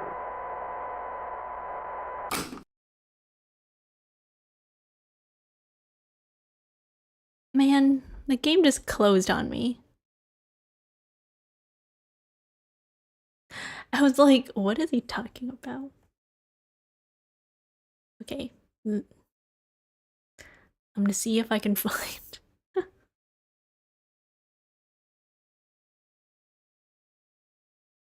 Okay, I found the transcription because I can't hear a single thing. Let me read it. Oh, interesting. Okay.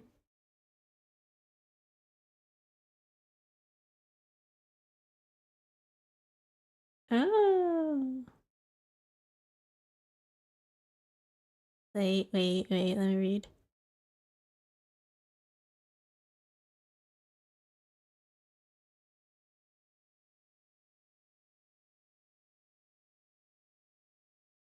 Interesting. Okay. I'm reading the transcript. Cool. Okay. Next time we're gonna do this. Okay. Opening the game again. Man.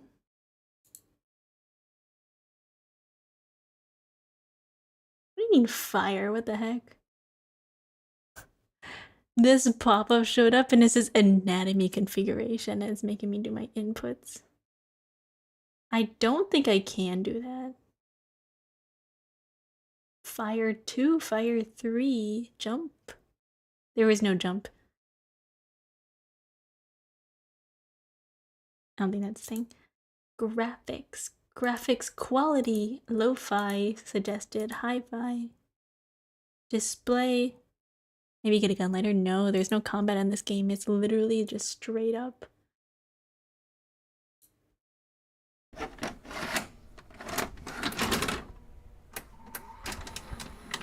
Anatomy configuration is a crazy term.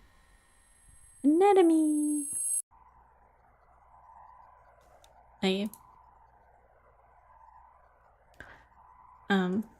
Well, part 2, I guess. Oh, this is the entrance. Okay. Now we wander. Closet. Anything in here? I can't really see with all the static, but okay. The game is called Anatomy. When it says configuration, the game configuration, but it's like... Oh, I love games. I love walking on the couch when I'm trying to go around it. Not here. Can I open this door? Maybe. Is this a door? It is! What room is this? Oh, this is the dining room, never mind. And this is the shortcut that should take me to the kitchen. Yeah. I know, but it made me think of like a mad scientist Frankensteining a monster. True, maybe that's what the game wants you to think. Maybe that's the reason why it's called it's called anatomy because they're trying to liken like the organs of a house to like a person and like a body. Because like all the scripts that what they've said so far, like when I'm reading it, there's audio in the game now. Wow! Before it was dead silent. Now there's like stuff happening.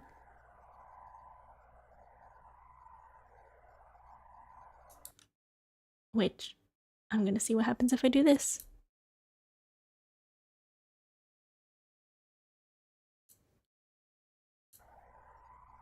Oh wow, it's really quiet. Never mind. If I do this...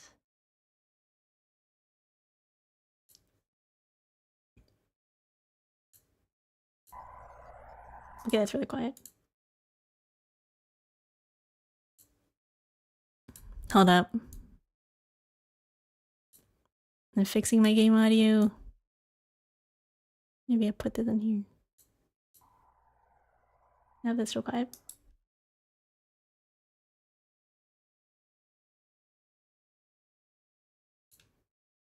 Do that. And do this. Nope, that's too loud. I'll leave it here. I'll turn this one here.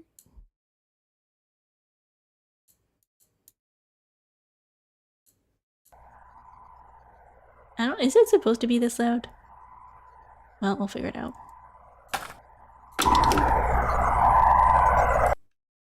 Yeah, it's way too loud.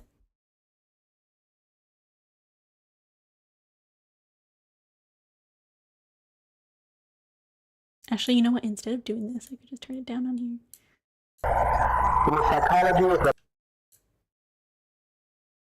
Sorry, I'm trying to figure out my audio. You know what? I'll leave it like this. I'll leave my audio like this. Monolithic era, humankind has defined their dead. Of all the structures that mankind has invented for itself, there is little doubt that the house is that which it relies upon most completely for its continued survival.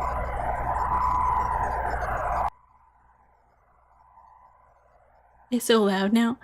I turned it up for you guys. Is it too loud? I will turn it down.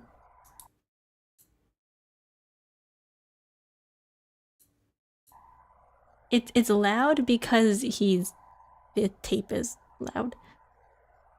What did you say? Tape in the living room? That's not the living room. It's a dining room. Right? Living room, I think. Tape. Was it dining room or was it living room? Oh no. It sounded like I was listening to a WW2 tape. Oh no. Now none of us can hear. Oh, it was dining room, okay. Tape.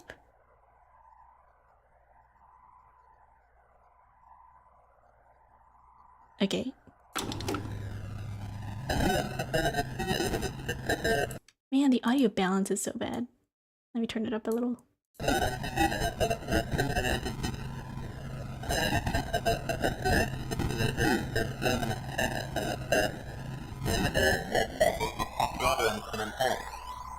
Is this better? Can you hear?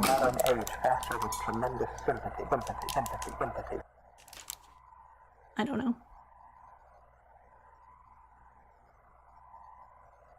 I understood everything for sure. Are you sure about that? Bathroom, right? Was it bathroom or bedroom? Oh my god, I'm not paying attention. Yes, it's fine. Okay, good. Bathroom or bedroom?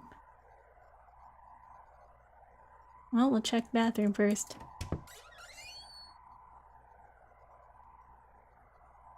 Hey! The mirror's off.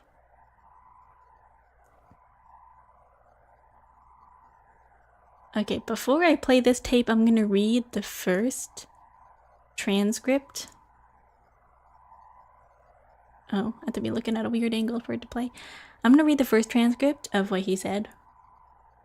So they said, in the psychology of the modern civilized human being, it is difficult to overstate the significance of the house. Since as early as the Neolithic era, humankind has defined it. But of all the structures mankind has invented for itself, there is little doubt that the house is what it relies on most completely for its continued survival. Audio indecipherable.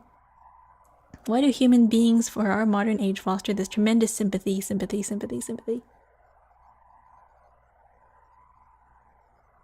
Interesting. And I don't know where it last left off.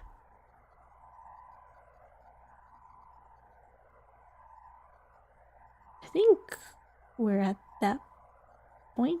Should be the second one.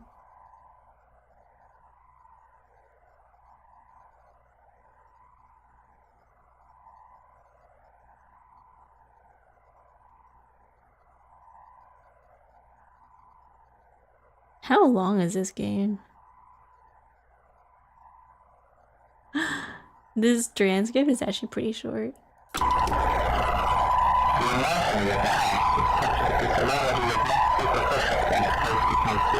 Now it's just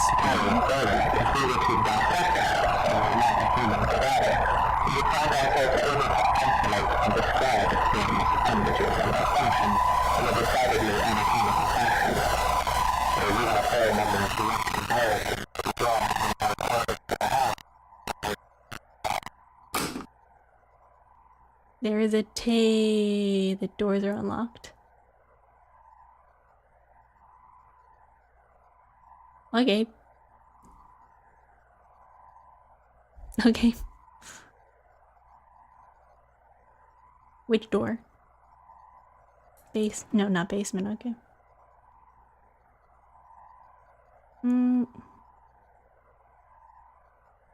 Well, we were just in the kitchen. That's the bathroom. Even the living room? Let me check the living room again.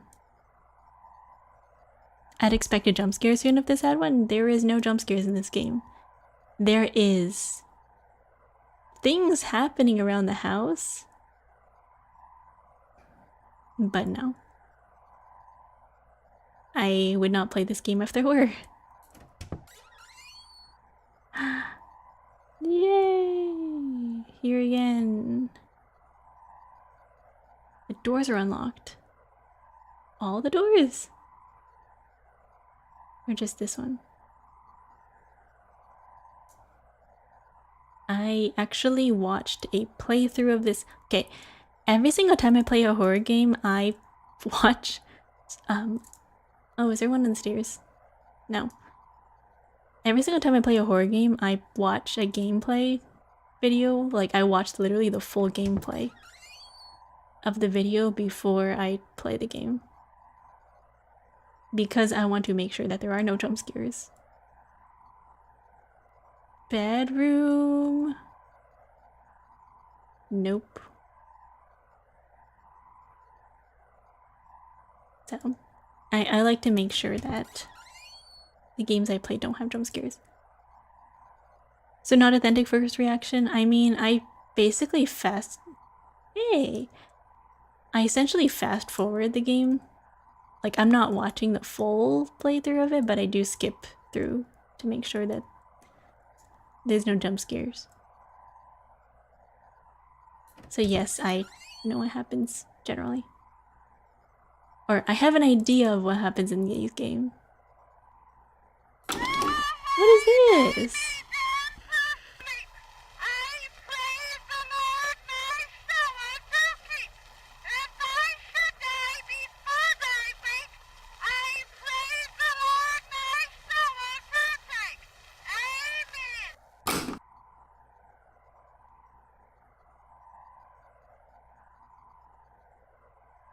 So if anything, yes, it is. It is first playthrough reaction, but like in terms of... You better stop flickering.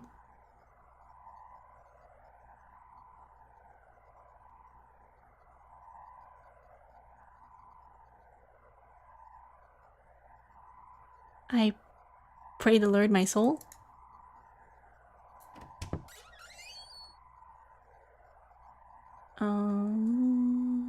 Maybe here? Oh, yay, it is.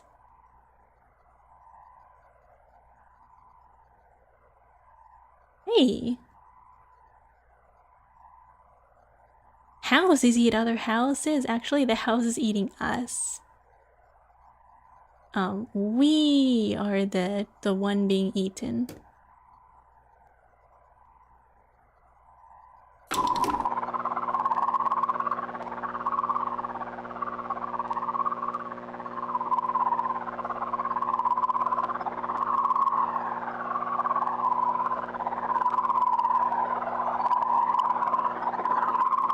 Oh, true, I used the wrong word. It's not actually cannibalism if... That was just growling. That wasn't even audio. I used the wrong word. It's not cannibalism because that implies that the house has the ability to eat other things. Maybe I am the house. It's more like... God, what's the... Ah, it's not house cannibalism, it's house vor. It's not cannibalism, it's vor. Wrong term. I should have named this vor. That's okay.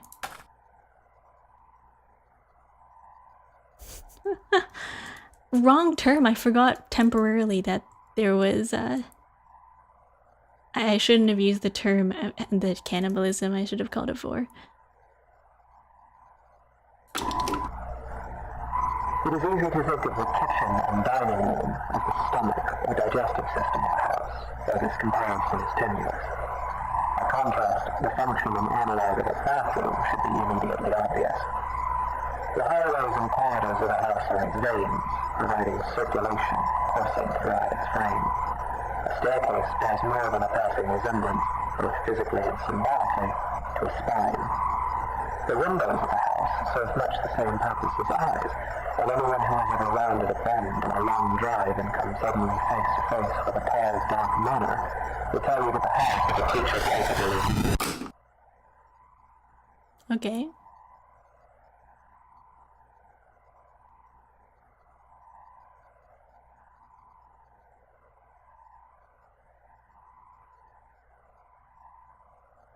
What? Wait. Hello? You're not gonna tell me where the next tape is?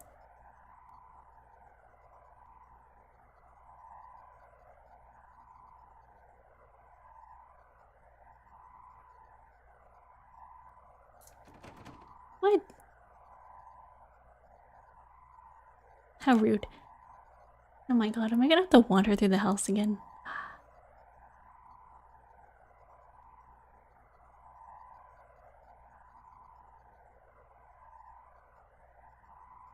Alright, well, we're going back again. Oh, we were just... The real tape was the friends we didn't make along the way, I know. I was waiting for the little text to pop up to be like, oh, the next tape is in this area, okay.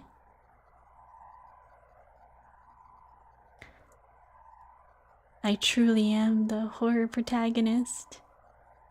There is... Oh my god. Okay, at some point during my trip that was, like, going on this weekend,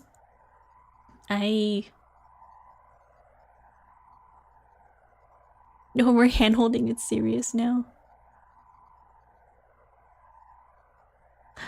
For a second, I'm looking at my screen on OBS, and for a second when those emojis popped up on the screen, I have an bit sub badge that looks like a dango, and it clipped in a weird way that right in the center of my screen in the middle, it looked like a pair of teeth because it got clipped in half. And I was like, what the heck is happening? Oh, we were just here. Oh! A door within a door. Nice. A door within a door. Okay, nothing in this. Wait a minute. Nice. You better not stick me in this house again. You better not trap me in this house. Oh my god. I was like, I swear to god if they stuck me in that bedroom again.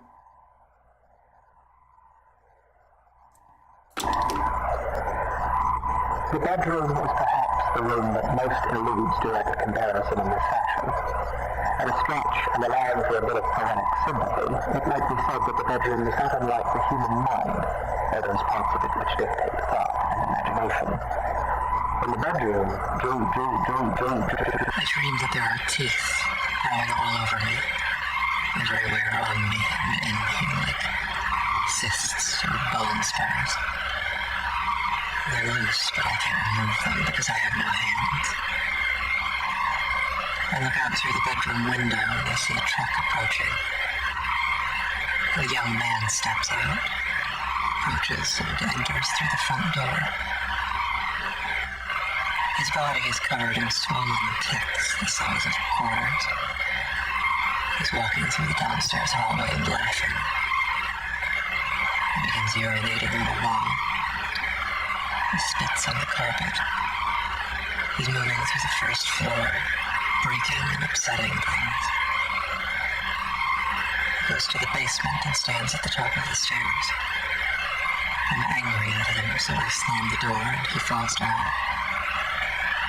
I can feel his bones snapping.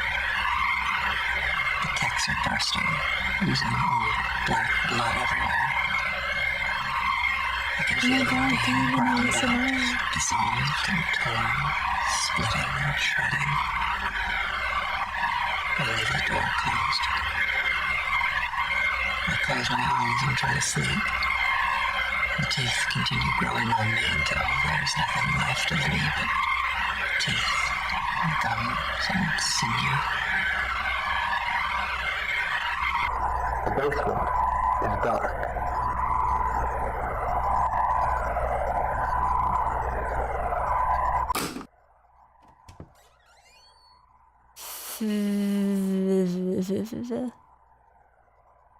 What is that sound? It's demon ASMR. Don't you like it? Don't you? Wait, thank you. You opened the door for me. It's demon ASMR. Don't you like it? I love those, yeah. It's innovative. It's new. Don't you like it? Oh, hey. My god, how rude. Okay, so POV, guys, what did we learn? I'm glad you read.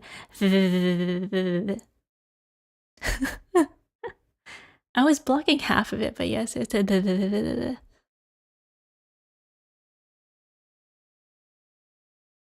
Demon ASMR. I love when residents of the underworld whisper sweet nothings to me. That's what we need, guys. ASMR idea. Your demon gets just. I don't want ASMR. Lobotomy. No, I want your demons whisper sweet nothings to you. It's just commit crime.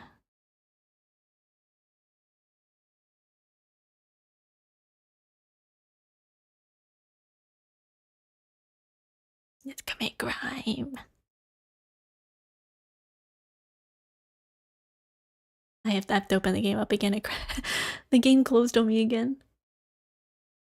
Also, by the way, there's a script in here in the game files.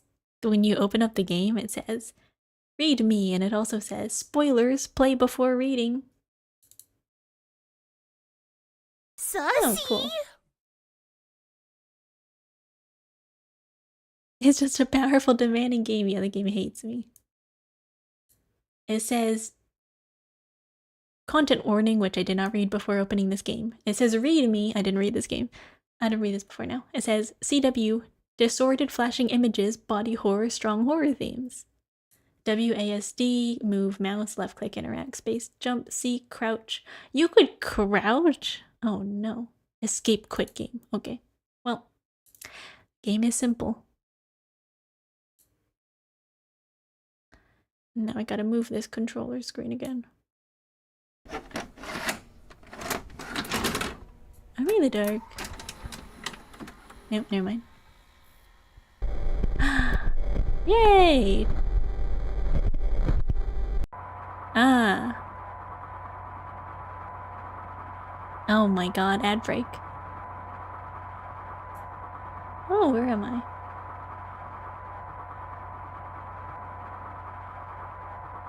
Oh, I'm in the master bedroom. No, I should not call it the master bedroom. I'm in the main bedroom.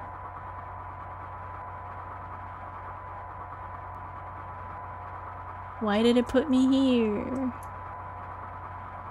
Hey, I can jump. I'm assuming it's because... according to what it was saying about the main bedroom,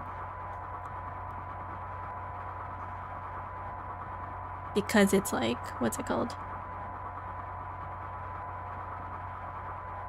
Yeah, I'm guessing, yeah, because like it's the main bedroom, because the house is literally like like the heart of the home, because it's where you stay, and like typically is according... I'm stuck. Are you serious? You won't let me leave.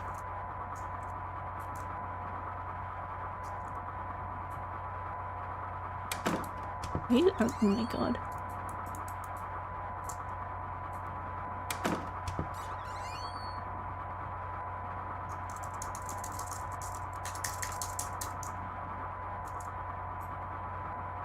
Guys, I'm stuck. This game is so jank. I stand here and I literally cannot move. Oh no. I can't tell if this is intentional game design or if I'm actually just stuck. I can interact with the door. I can't move.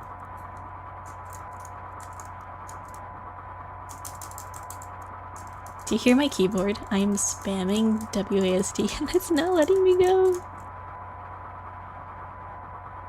Is this supposed to happen? Is this intentional, or is it just like... My brother moved out! I think I have to like exit the game. Oh no. Oh no! Oh no, wait! Oh no. Wait.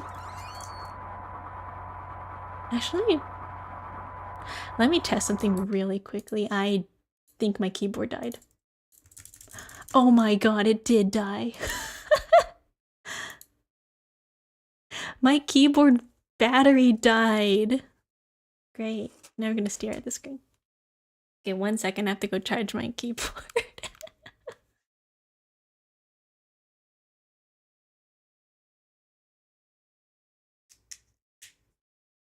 What an unfortunate timing. Man, not the wireless. It's my Apple keyboard. My Apple keyboard died. My Apple keyboard died. Right in the middle as I was playing the game. I was like, man, is this intentional? Is the game supposed to be like this? Like, am I not supposed to touch like these black stringies from the ceiling? Like, does it stick you or something? Is it like part of the game? No, my keyboard just hates me. I was like, man, what's happening? I don't have a wired keyboard, I have an Apple keyboard. Anyways, we'll sit here until ads start, and then after ads come back, we'll see if my keyboard works again. Anyways, how are you liking the game so far? Very simple, right?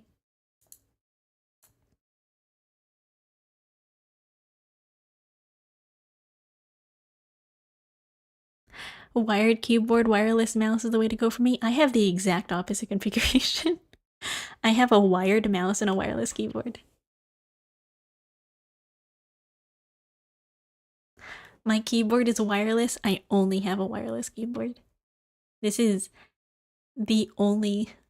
I've never bought a keyboard.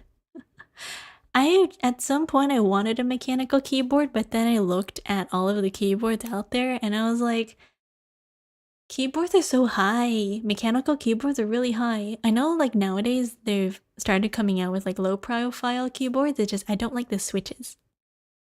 And also, I don't like the key designs on the mechanical keyboards that are not low profile. Or I don't like the I don't like the low profile keycaps on mechanical keyboards. I like the normal keycaps on like normal keyboards, mechanical keyboards. It's just that they are way too high for me, especially because the base is at least like an inch thick, and then the keycaps themselves are also like about 0.75 inches thick. So your wrist is just bent, and I don't like that.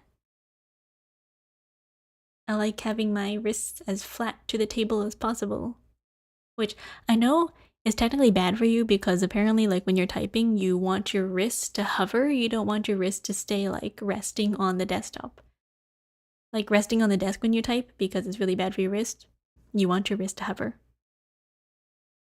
but depends on what you're doing. Like if you are, I believe, like most games, if you're just on the WASD, you don't really need to move your wrist that often, but if you're typing, you want your hands to float. Good wrist, what's it called? Wrist help? I mean, we'll just sit here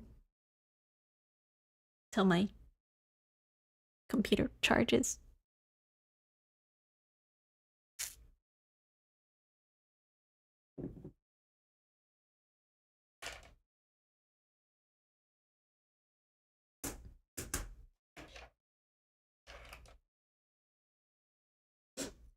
I'll just move my keyboard.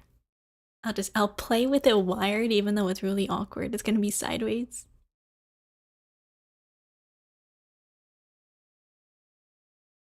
Okay, I think it's charged enough. It should be good.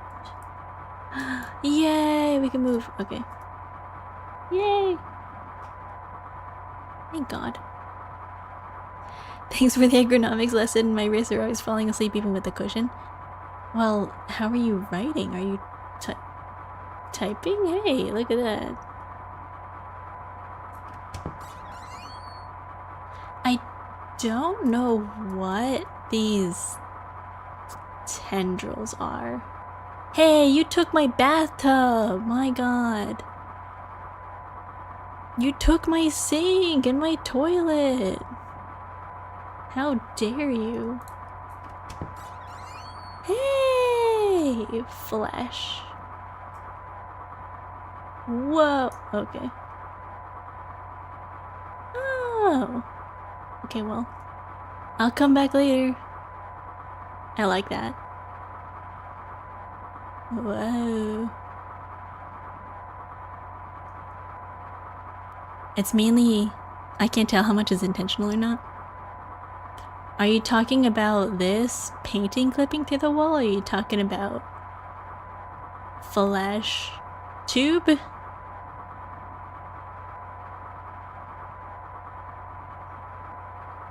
Are you talking about the game?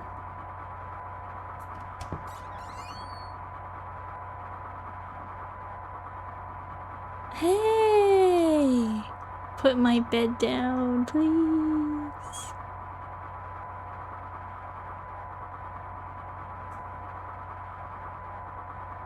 I assume the flesh stuff, but everything else, I guess. Well, the more tapes you collect and the more you play, the more warped everything gets. Okay, I am assuming with how previous games have gone that you start out in the kitchen. What am I looking at? Are these teeth? So basically, we're in a house that eats people, which is why I called it like house cannibalism, but I realized that we're not a house, so it's more like house vor. I should change the title, that's false advertising. 1 second, guys, I need to change the title. I'm lying, it's vor. There we go. I changed the title. Also, hello, Benji! Thank you for the bits. I did not see that until now.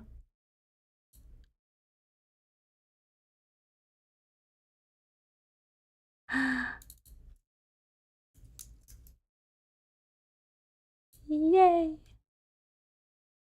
Uh-oh.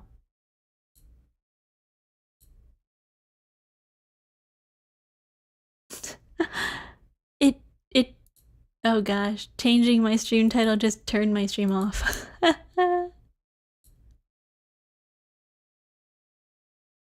Am I back?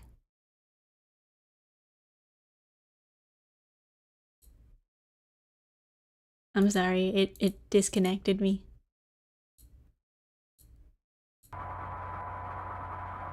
Vor is more appealing for the masses, it's a win-win, hell yeah. Okay, not cannibalism, it's vor. Can I pick this up? Will you let me? Hello? There we go. Am I live? Hello? I changed stream title and it tried to like kick me. Hello? Oh well. Yes, you're good? Okay, thank god. Hey! I tried changing the stream title and it kicked me off.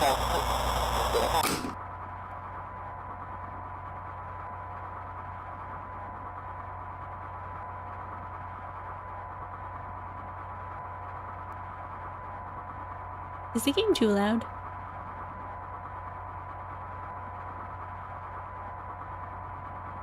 Also, epilepsy warning, by the way. I think it's loud. I can't tell if this is just the BGM. I want the walls to be made out of flesh. This isn't good enough. Skin-colored wallpaper? No. I want the walls to look like a stomach. You took my counter!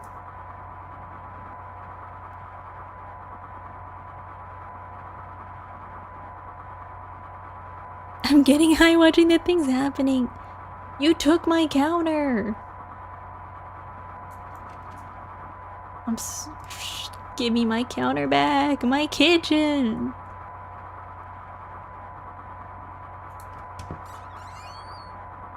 Wow!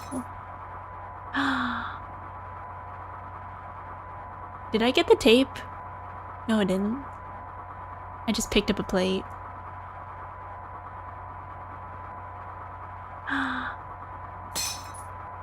No! I'm just picking up plates, but I'm not actually doing anything with it. Yeah, flashing lights warning. Plate. I'm just breaking plates. Oh no. I didn't mean to do that. Tape? Oh, tape. Gonna go beat the house. Yeah. It looks like... Hey! You brought my chair back down. Thank you. Well, it's lower than it was before. Well, has my chair always been that way, or has it been... Has it been a head level? I don't remember. Did it move? I can't really see.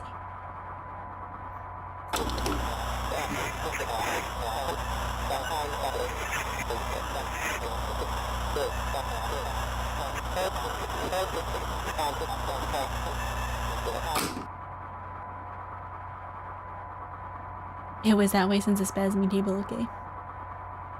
No text anymore? We're just gonna... It just said yes. Well, after the dining room, usually it's in the bathroom. My toilet! Thank God. Let me pick up the tape. Thank God it'll let me keep one toilet. What if I need to go to the bathroom later?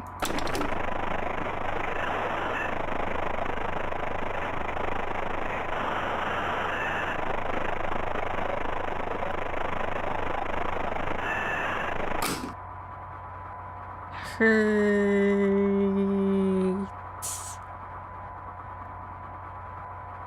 Okay. Why is the house in pain?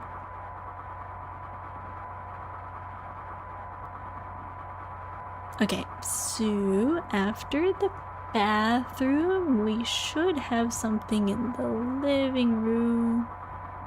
Maybe. I don't remember exactly. Hey, I can turn on the TV, okay. Not living room. You know, it's great that the tapes spawn in like the same places every single time because we're just going off memory now. Not that one. Wait a minute, the door is half in the ground. Are you kidding me? Why would you do that to me? Hey, there's 2 doors. I can't open the door because the shelf's in the way. Like that.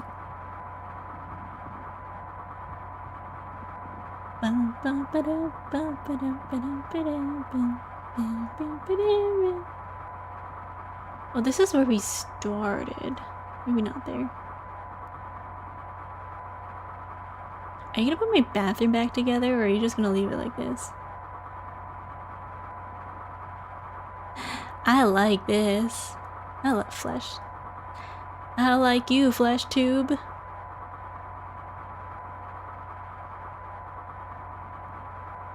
Nothing in there.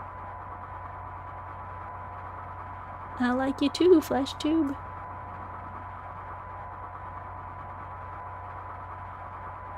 Is there something here? Because I can't see. Never mind. That was a table.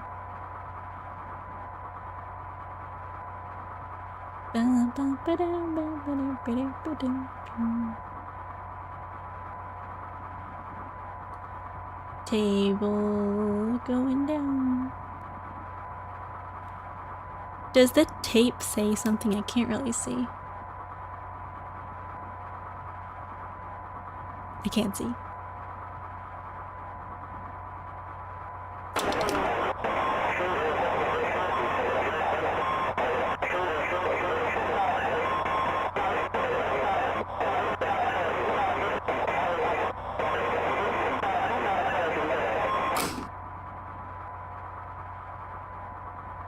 Okay, well, I would like the chair to move, but it doesn't seem like that's happening. My God, my front door, is missing. I can't pick that up. Here we go. My front door is like turned into a painting. I can't leave.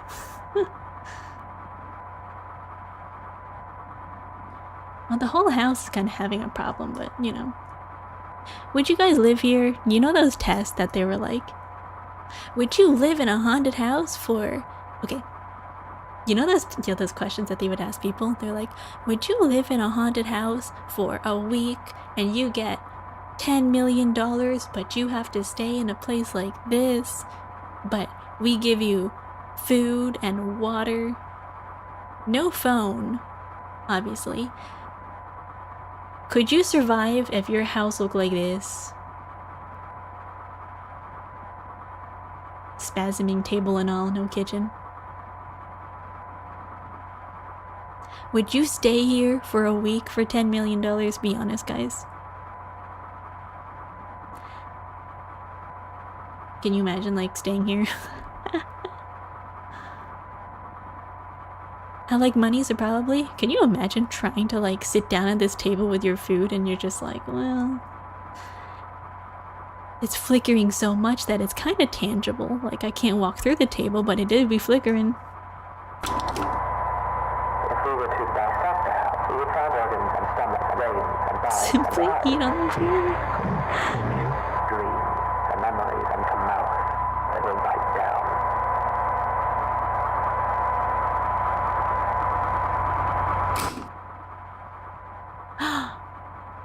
It moved me! Flesh walls, yeah, let's go! Hell yeah, I love that. Do you guys think this is an esophagus? Hello, hi Anonymous. God, I should play Song of Saya. Please come back to me. I miss her. Everything reminds me of her. I should play Song of Saya. Is this the basement again? It wants me to go into the basement. I'm coming.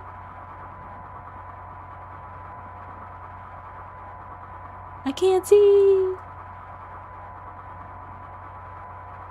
It's only like 5 hours at least. At least. At least. Where am I going?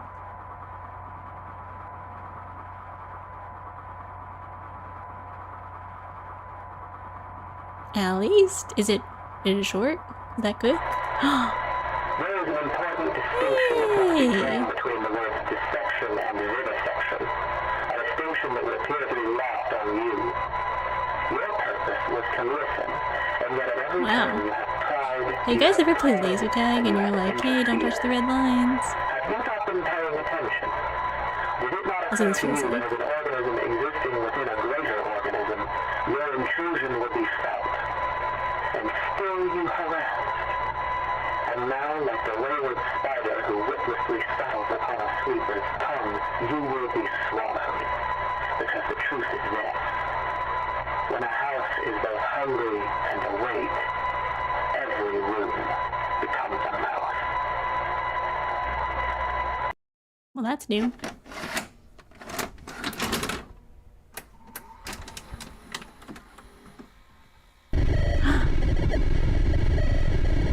Will never come back.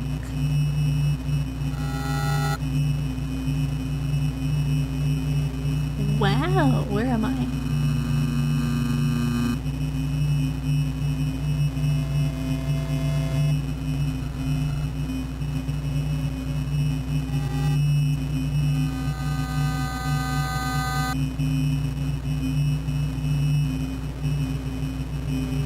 This part's pretty cool. I know, it's so pretty. Oh, I was getting close to the good part.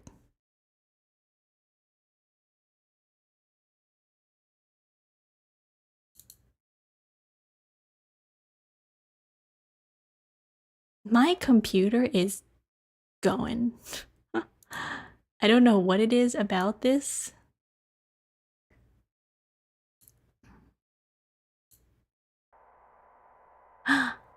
Hey! Oh, I can't move. I can't move.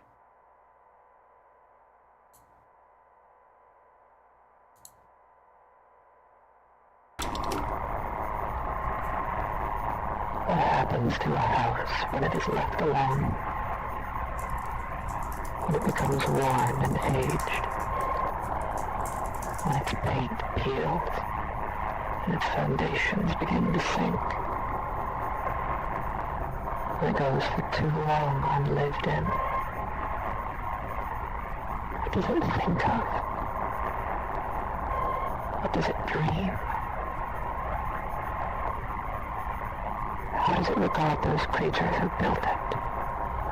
Brought it into existence only to abandon it when its usefulness no longer satisfies them? It may grow lonesome. Is there anything happening, or am I just stuck Stare here? for long hours into the darkness of its own empty halls and see shadows. And its heart may jump as it thinks, here's someone again, I'm not alone. And each time it is wrong. And the hurt starts over. It may haunt itself, inventing ghosts to walk. Okay, no, I think this is the I'm just stuck here. Making friends. You know what's really cool, by the way? On my screen, it's total darkness. I have the gamma on so you can see the screen and something's happening. But if I were to just open this game up by itself and looked at this part, it's just dark. So I'm gonna close this game. And we're gonna open it up again and see what happens.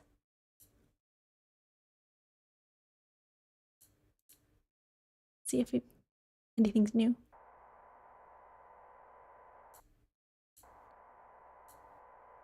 No. Wait, it was playing something earlier. I cut it off. The tape was red. Hello, can you? Oh, it's playing. What happens to a house when it is left alone? When it becomes worn and aged?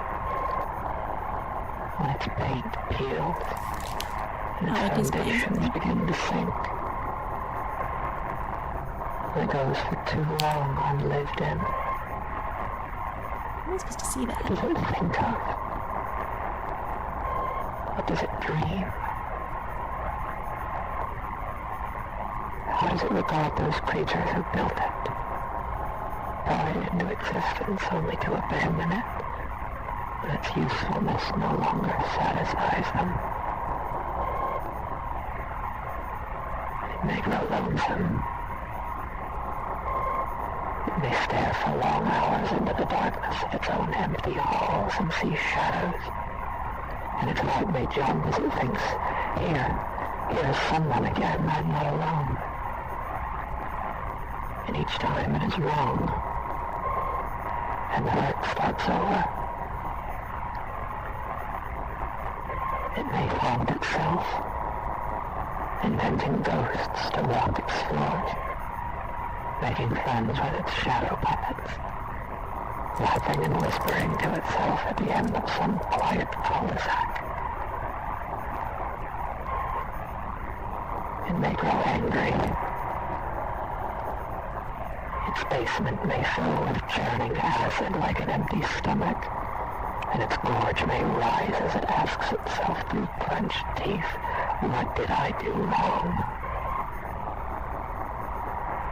It may grow bitter. It may grow hungry. So hungry and so bitter that its scruples dissolve and its doors unlock themselves. This is kinda hot. While a house may hunger, it cannot starve. And so, in fever and anger and loneliness, it may simply lie in wait. Doors open. Shades drawn. Hallways empty. Hungry.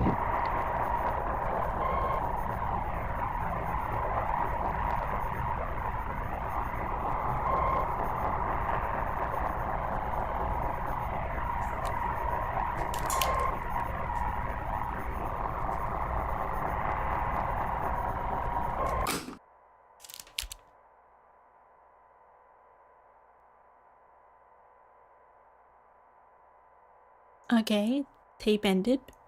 Is that it? Can't move. My screen's dark. Oh my god, it's playing. I think that's the only thing I can do. It's just the tape, and then every single time I open it up again, it just stuck like that. Did I get eaten? Is that it? I think that's the end. I just finished it. That was it.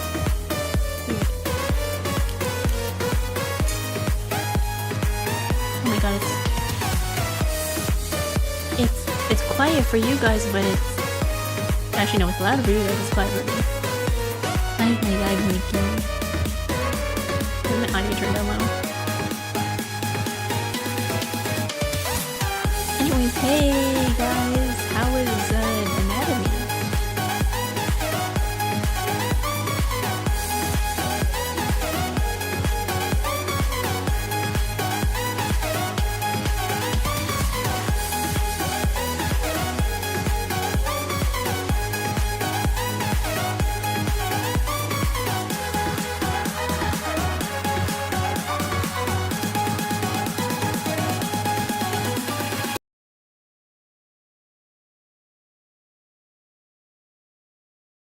Okay, I just opened up.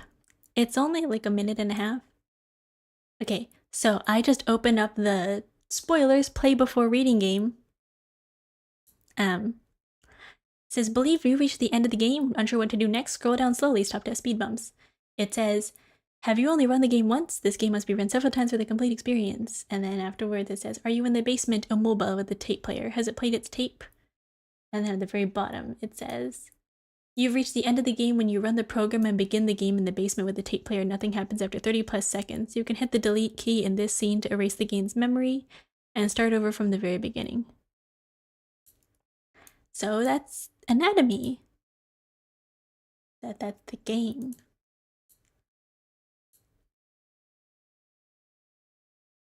What did we think of it? Let me change it back to just chatting. We were on just chatting the entire time. Uh-oh. Oh well.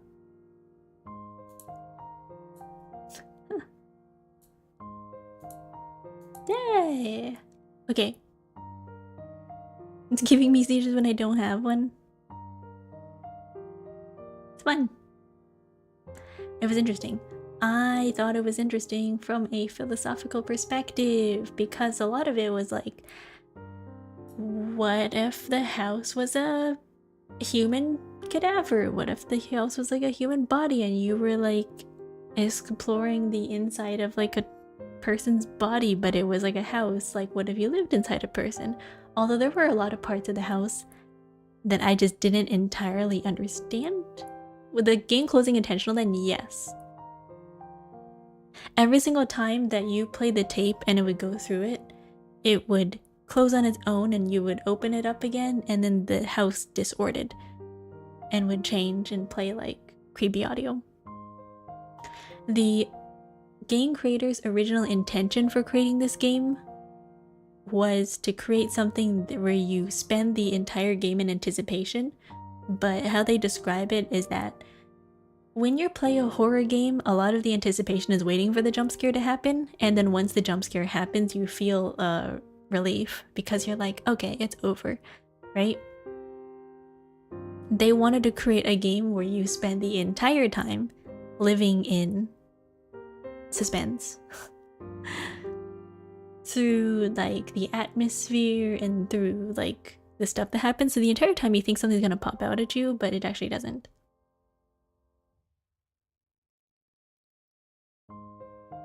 I didn't think... Okay, so all the teeth imagery is basically related to the house because you are in its mouth.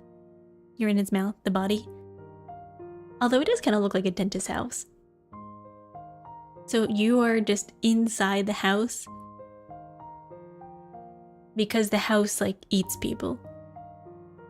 Does Shepherd tone a jump scare? I don't know what that means, but yeah. Basically, what the final tape was talking about was just them telling you a little bit more about the house. So you are, I guess at the very end when you're at the bottom of like the house in the basement, because the basement is the stomach, essentially is what it's trying to say. So the house ate you. That's the game. The house eats you. You go to the stomach and you get digested and you're dead. The house ate you. So house 4. I'm not really sure what that one flesh tube in the bedroom was. It wasn't even the main bedroom. It was like one of the side bedrooms. I wanted to see more of the flesh tubes. Like, I get when you go to the basement, you see all like the red lines coming from the ceiling. I'm assuming those are blood vessels because it does mention something about like blood vessels going to like the body. And then like after that part plays, once you're like stuck in the basement with like the red lines, you go through that weird dreamscape wandering and you like approach a door closer and closer to like this building in the distance, and then it's all like pretty and purple and stuff. Maybe you're wandering to the afterlife, maybe you just died, I don't know. There's a lot of it that's open to interpretation. I think it's interesting. Half of the game though is playing in total darkness. I cannot see. I could not see. I played the entire game looking at my OBS. And I had to turn on the gamma for that. So let me turn that back off, because next game I play, it's going to be affected. Game captured. Filters. Not color grading. It was on the gaming page. Game capture. Filters. Let me turn off that chroma key. There we go, fixed it. A shepherd tone is an ascending tone that's layered in a way that sounds like it gets higher and higher, while it's actually looping after a certain moment. Not quite in terms of this game, but a little bit similar in that, like, it gets, like, the background audio gets a little bit more and more disordered the more tapes you play, and then it keeps closing and, like, disordering over time. But yeah, I guess in a way of, like, fear, just constantly, like, walking around thinking this is gonna pop out at you, but it doesn't. Like, for me personally, wasn't that scary, because I watched a gameplay of the video, but, like, on mute. Like, I did not listen to the audio whatsoever, so I had no idea what was happening. I didn't hear the audio beforehand, so I didn't know what the story was, but I just watched it for the jump scares. Because I was like, okay, is there anything I need to be, like, wary of? Because something could be like, there are no jump scares, but it could be like, oh, a painting changes suddenly. But no, it was literally just walking around being like, ah, yes, teeth imagery, and the one doorway changing into, like, after you play the tape, the one doorway changing into, like, the meat wall. Which I liked. I wanted there to be, like, instead of that one doorway changing into a meat wall, I wanted you to completely be surrounded by the meat. The meat wall. The stomach. God, it was so cool. I need that. I should play some Messiah. I want the meat world. I want the meat walls. Basically keeping you on edge, basically? Yeah. I want the meat walls. I wanted it to be a little bit more gross looking. That one tube of meat that we saw in the ceiling of that one bedroom, not enough. I wanted more. Those black tendrils coming from the ceiling, I don't know what those were. It'd be more interesting if they were red and they were, like, kind of pulsating to look like veins, but no, they were just glitching tapes of film is what it looked like to me. They look like film tapes, which I guess makes sense if you're collecting tape recordings. It's like cassette tape. Film, maybe? Is that what he's talking about? I don't know what the connection is between the tapes. What's up, Vor housing? Yeah, we just played a game about a house and it ate us. I want actual Vor in my body horde. Yeah. This readme talks about body horror and strong horror themes. What horror themes are there? Teeth? Teeth aren't scary. Body horror? Okay, well, maybe, like, that one mouth at the entrance that had, like, 5 mouths just kind of morphing into each other. Maybe that could be considered scary, but, like, who has a fear of teeth?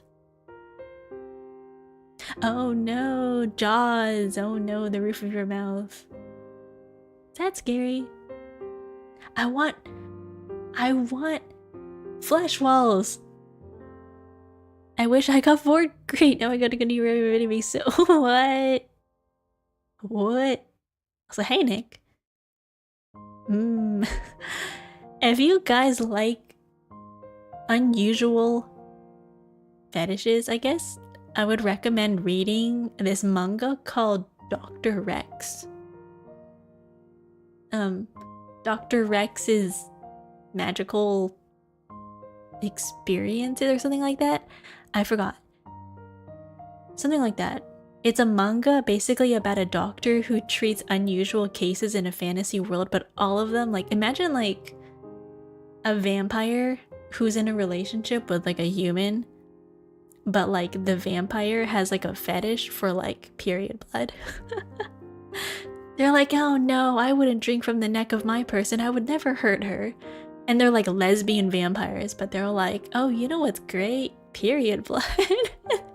And then the doctor, his name is Dr. Rex, he's like, okay, yeah, that's weird. Unusual fetish? I've never known a normal fetish. That seems fair though. True, you know, it's coming out of your body, you might as well. Free blood. I thought it was cute, you know? It's just like, vampire lesbians? Would you not do that? Magic Dr. Rex's perverted medical record? Yeah, that one! I like it, it's good. They have an entire chapter where they talk about vor. Like, imagine a reptilian.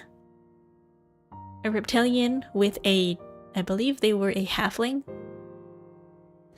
They were really into vor. It was like a reptilian and a halfling couple. And they were really into vor.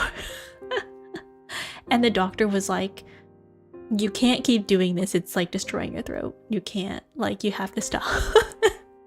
So I like reading about stuff like that because it's like a realistic take on like fetishes, and it's like practice safe sex. But like you can be fetish stuff, but you have to do it safely.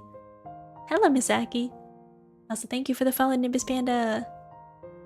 It's like, yeah, you can do it, but like, you know, be safe about it. So he makes like a body out of meat, and he's like, okay, you can like eat this thing and swallow it, and then you can like go in this restrictive jacket that makes you feel like you're getting like vored. But you cannot like actually do that to the person, because if you do, it's like hurting both of yourselves. Like they could accidentally eat you, and that's not safe. Or like other situations where I think there was like a literal giant who wanted to be with like a normal person, and they were like, oh, you're too big, we can't make it work. And he has to come up with ways to like make things like happen with couples. They're really fun. I recommend if you want to learn about like interesting, I guess, fetishes. There was also another one I started reading. What's going on here? I'm talking about, well, first we were playing a game about vor, house vor to be specific, and then we started talking about like vor in general, and I was talking about a manga where they have a subject of vor. I started reading a manga about like something about like, what's it, monster reviewers, monster girl reviewers, something like that, where they, it's interesting, they go around and they like review going to like brothels. It's interesting, like they have different types of like species. That was interesting. It may be a gooder manga, but like I read it for the sake of like, wow, that's a cool, interesting design. I didn't know that. They've got really cool ones, like the mushroom people. Like different types of mushroom people. I was like, I didn't know that was a thing. As if there's ever a normal conversation happening here. What do you mean?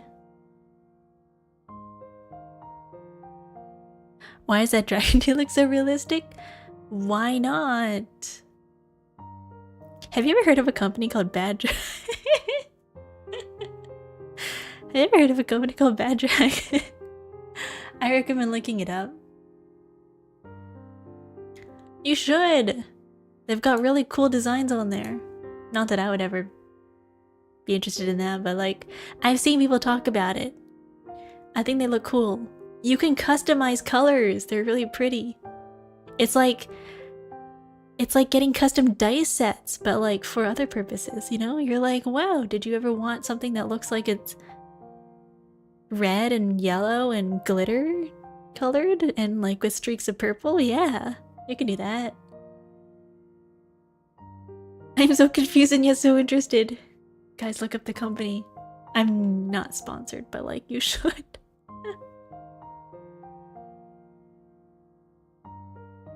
It's so cool.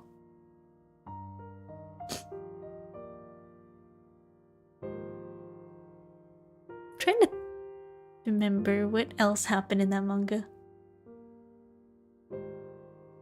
There is a lot of manga specifically about like monster boinking.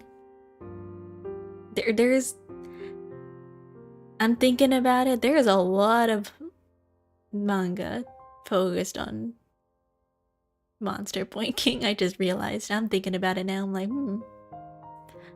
yeah, that. Yeah. I only like it when they're actual monsters. I don't want, like, listen, if you're gonna have like cat girls, you have to go full cat girl. Like, you can't just half-ass it and be like, oh, they just have ears and a tail. No, they have to have like parts, you know?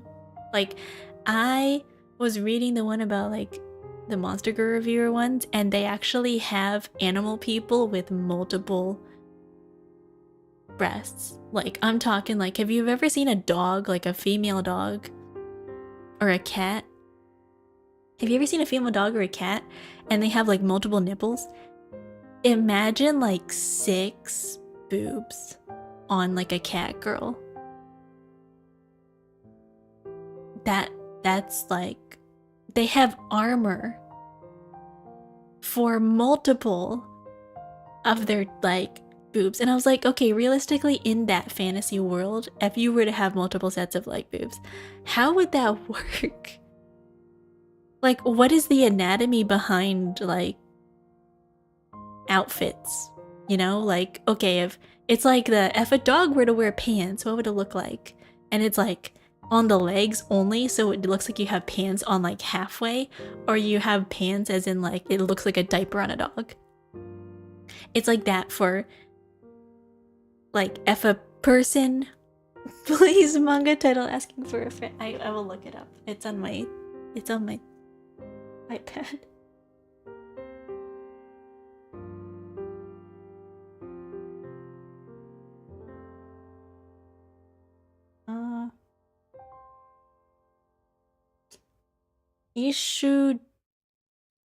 What's it called? Ishuzoku Reviewers. What is the English title? Interspecies Reviewers.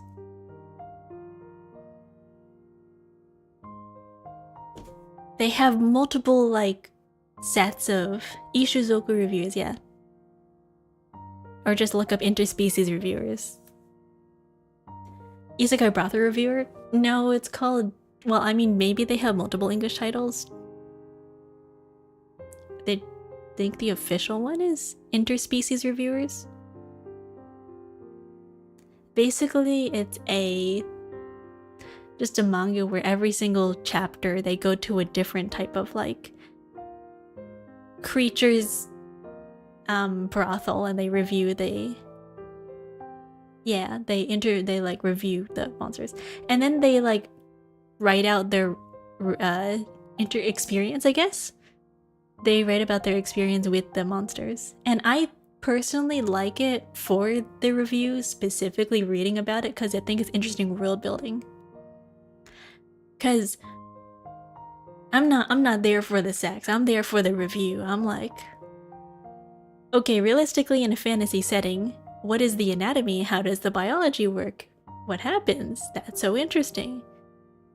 You know? Hello, hi Screwbell, I'm good. We're talking about fantasy monsters. If a cat has 6 and they'd be nice to snuggle with, it'd definitely be interesting. I'm thinking about I'm thinking about like how annoying it would be to be a seamstress in that world and being like, well, I have to create 6. I'm looking for 6. Like, you have to sew multiple like cups. Like, can you imagine trying to go bra shopping and you're like, well, like, you'd have to basically get tailored clothes specifically for your species, because it'd be a pain. Like, I don't think in that world people have mass-produced clothes. I think everything in that world is specifically made for each person, because you have so many different species and everybody's got so many different body parts. I think it's impossible to just, you know, unless you live in an area where it's only that species and you're able to like averagely size things. But for you have in a city with multiple different types of people and everyone's got different body parts, like harpies have bird legs and a tail, and like animals have, like most animal creatures have tails, or like, you know, you need a space for the wings and stuff like that. You can't have like a one size fits all type of clothing. You'd have to be able to go to a tailor and be like, I need new pants, and then they'd have to literally do your measurements and be like, okay, where do you want holes? I mean, if you're a cloth maker, you never run out of work. A tailor, yeah. Thank you, Baby Ray, for the follow. Are the diets human or related to the animal, or a mix of both? Both. Because in one specific chapter, there is a lizard man, and he's like, you can eat live eggs. Like, you can eat eggs of other species, and that includes, like, both bird people and harpies and alligators. I don't remember if he was part mongoose or if he was a lizard person. I don't remember. But yes, reptilians lay eggs. Same thing with birds. Yeah. It was some mammal. Some, like, I think it was a weasel. I think it's a weasel. They eat eggs. And he was like, you can go there to eat eggs. And every single other person in that party was like, absolutely not. So I think it's interesting from like the world building perspective. It makes it interesting. I was finishing up some music stuff and a guitar project. Nice! I've been thinking about writing a song recently. Why are you looking for a review? Planning on trying out the service? No, I'm asexual, so not interested in that. But I think from a writing perspective and from like learning about fantasy species in general, it's just an interesting point of view to think about. Like, yeah, technically salamanders would have a problem interacting with normal people because their body temperature would be too high. Maybe the only people that they're able to be around is like dragons and like lizard folk who have like a stronger or thicker skin that's able to resist fire, you know? Or like fire spirits, or like different types of like elemental spirits who are maybe not have a corporeal body, stuff like that. I think it's interesting. Hello, how are you doing? I'm good. We're talking about fantasy species. It's very cool. Like, I think most fantasy tends to boil down fantasy races into like 4 main things, where they're like dwarves, elves, like beastmen, right? And humans, basically. It basically boils down to like 4 or 5 main races. And it's like, I want to see more diversity. I want to see other things out there. Where are my lamias? Where are my wyverns? Why are there no, like, I mean, technically lamias do tend to get lumped into like beast folk, but whenever you hear beast folk, most of the time you think of like, oh yeah, furries, right? They either have like lycanthropes, where they look like werewolves, or they have the butt or like the head of a dog, right? Or like maybe they do what the ZZZ thing is, where they just take a human guy, put fur on him, and then they give him a dog head and they give him a tail, and it's like, yeah, that's just a furry. Like, I want them to go more into that category. Like, why aren't there any girl furries that look like that? Why is it always the guys? Every single video game out there that you see, they're like, oh, they're a lycanthrope. It's always the guys with the head of an animal and like the body of a human. Why don't we see girls like that? It's always like, oh, with the girls, no, they have to have ears and a tail and they have to have the face of a human. No, I want equal treatment. My god, there's a reason why Zootopia is so popular.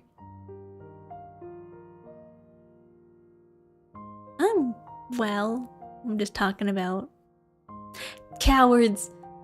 Gacha game devs are cowards. They could be tapping into a new market. Not that I'm afraid, but like, they could. I want something different. I think you would like something like Monster Musume. It's surprising a lot amount of monster-related world building. I have read it in the past. The Centaur Girl is really interesting.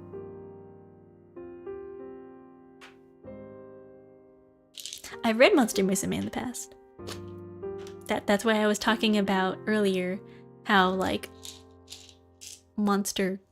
I said there was a lot of monster boinking. I was into the Spider Girl. Yeah, there's a lot of cool characters in that one. That's what I was talking about earlier. I said there's a lot of manga about monster boinking. I could probably list at least like 30, maybe more.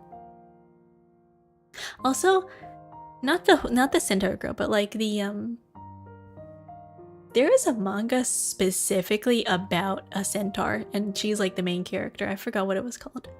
It has an anime. It never got very popular, but I remember that one.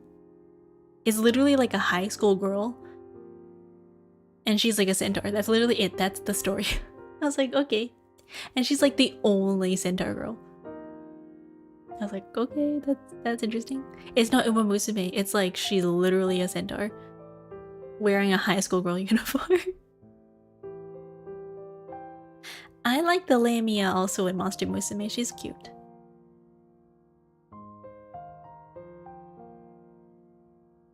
Very wholesome. I still haven't finished my tea.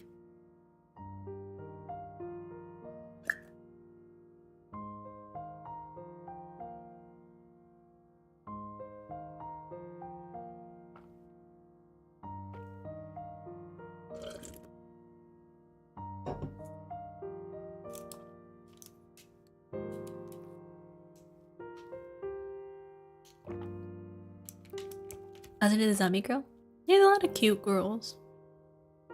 But if you're looking into the monster boinking territory, there is just endless amounts of just things out there. People like monsters, I guess.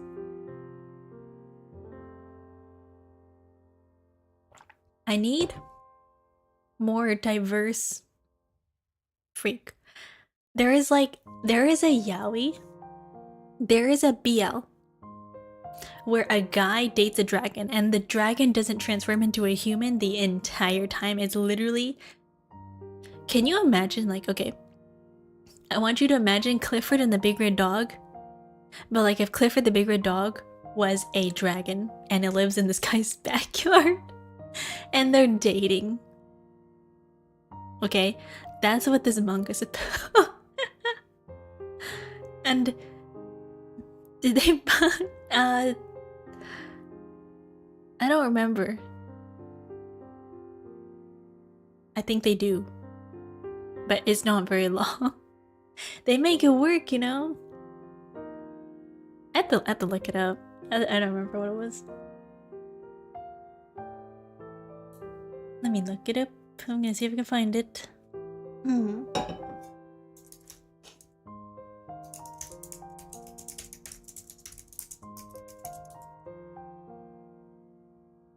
Okay, not human dragons. It's wholesome, okay? They don't transform into a person. There's like an actual dragon.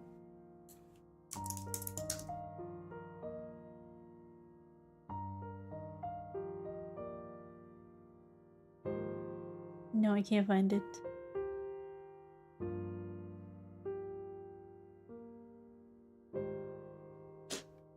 And I'm trying to look. No human transformation. I need an actual... Where is it?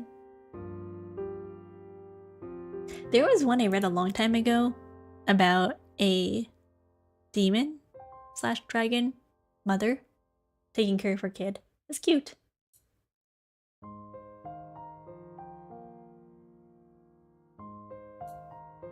Okay. Guy and... I'm so bad at searching on here.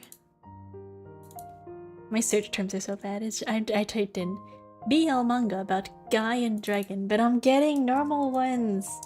Manhwa. I don't want manhwa.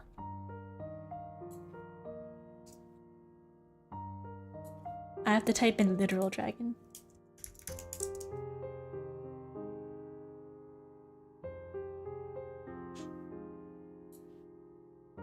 Not sometimes, I want all the time. Permanently. I can't find it.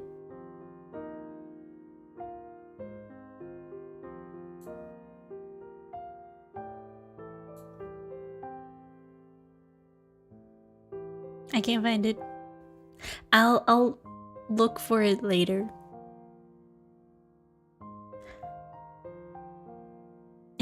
It's like a really short series. I think there was like maybe 3 or 4 chapters. I type in BL manga about guy and literal dragon and I don't see it. I'm getting manhwas and I don't want manhwa. I'm looking for manga, but apparently this thing cannot tell the difference between manga and manhwa.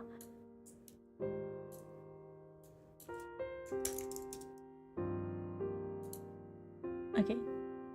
Can I search over here? Will it tell me?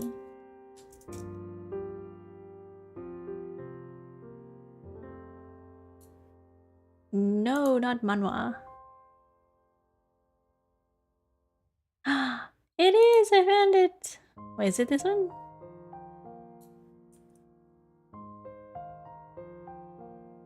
Start typing the whole synopsis. I don't even remember those synopsis.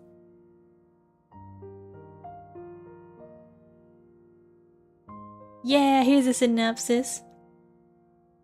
Murasaki is a lonely college student after his parents left a note and abandoned him without a single explanation. No matter how lonely Murasaki is, he refuses to get close to anyone again because, let's face it, if his own parents could abandon him when he was a high schooler, why wouldn't someone else now? So he goes on with his life, interacting with people as little as possible. But he doesn't have much of a choice when a giant dragon suddenly falls out of the sky right in front of him. The giant dragon is starving and has no place to stay. While Murasaki is unwilling to help the latter issue, he decides to help with the former and buys the dragon a bunch of fast food. In this world, dragon shifters have become more and more common, with humans with strong dragon blood in them are beginning to shift into dragons. This dragon, being a rare large dragon type, has only recently shifted, and this small rural town is not only prejudiced, but been cruel to shifters. They just aren't built for it, so he took a chance, left everything behind, and flew to the city, but he doesn't know how to proceed. Murasaki had no intention of letting this giant dragon named Tsukumo worm his way into his heart, but how could he not feel bad for such a large, pitiful creature, so the two begin living together.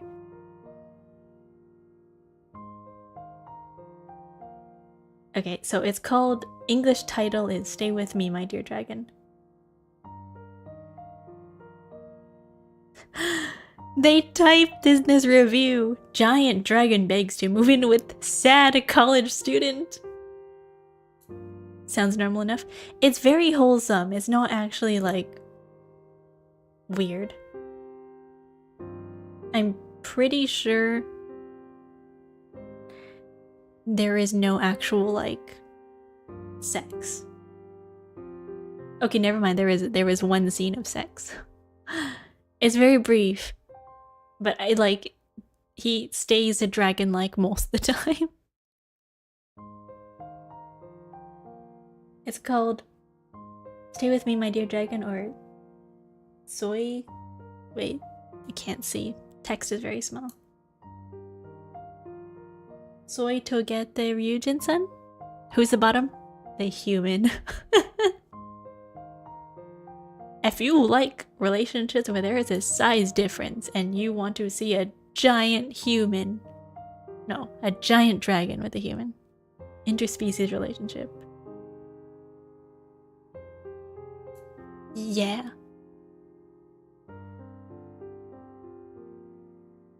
It's interesting.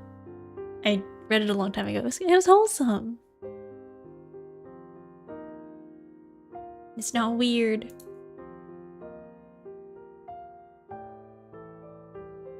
You wouldn't, well, maybe I'm looking in the wrong categories. If I was gonna say, you don't really see that much in shoujo, but then I was like,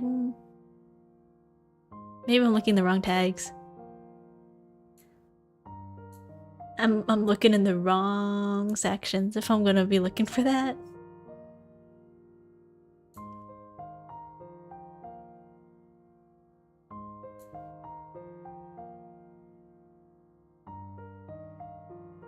But yeah, I wish they would be more adventurous with like relationships. I'm looking at the wrong place. I probably am, because when I look at stuff, I like to filter out the tags hentai and eki, because I don't like hentai or eki.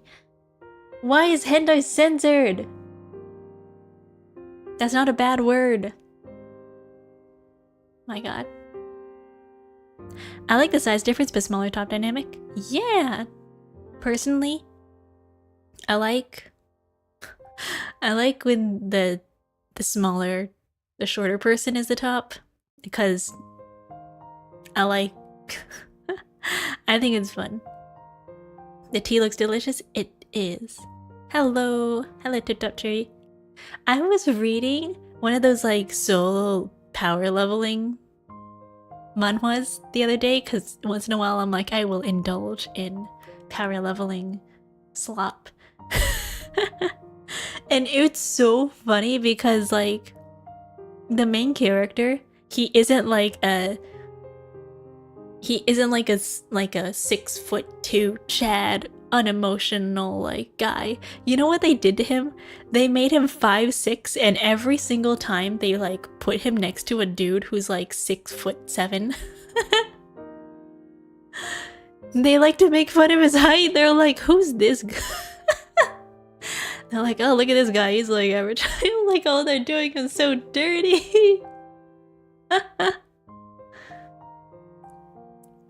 We're talking about manga and manhwa right now. And I gotta indulge. It gives an intense relationship. Yeah, short shaming. I mean, they don't do it too often. It's not a BL. This one that I was reading is called... Let me find it.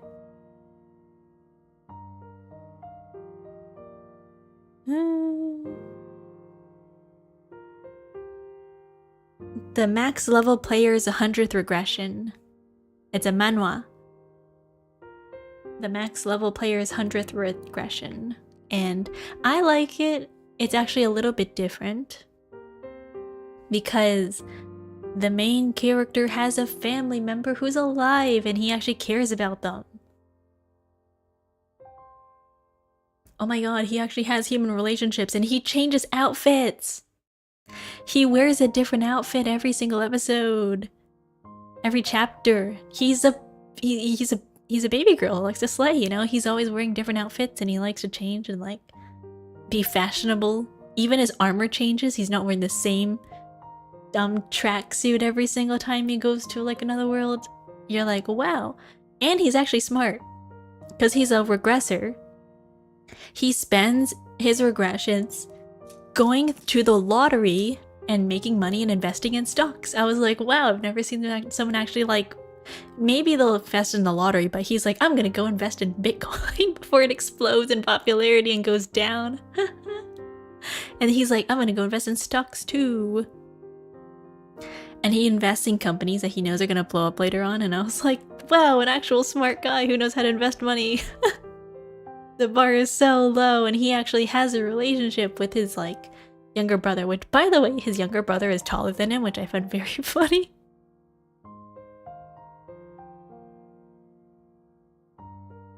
I was like, thank God. Thank God. He's a twink.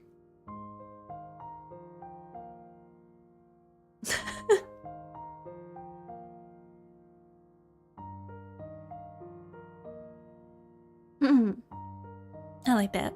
Anyways, that's what I was reading this weekend. Or what I was reading earlier. What else was I reading? Oh, Carrying My Noob Waifu is another one I was reading about a video? About video games, when you like play a video game and you're like in a thing. Basically, it's like this max level player in an RPG game finds like a new person who just joined, and there was like, oh, I'm gonna be quitting this game anyway, I'm going abroad, so I'm gonna go help this person level up and reach like the max level. And then how they like eventually meet in real life, and then they go to the same school. It's very cute.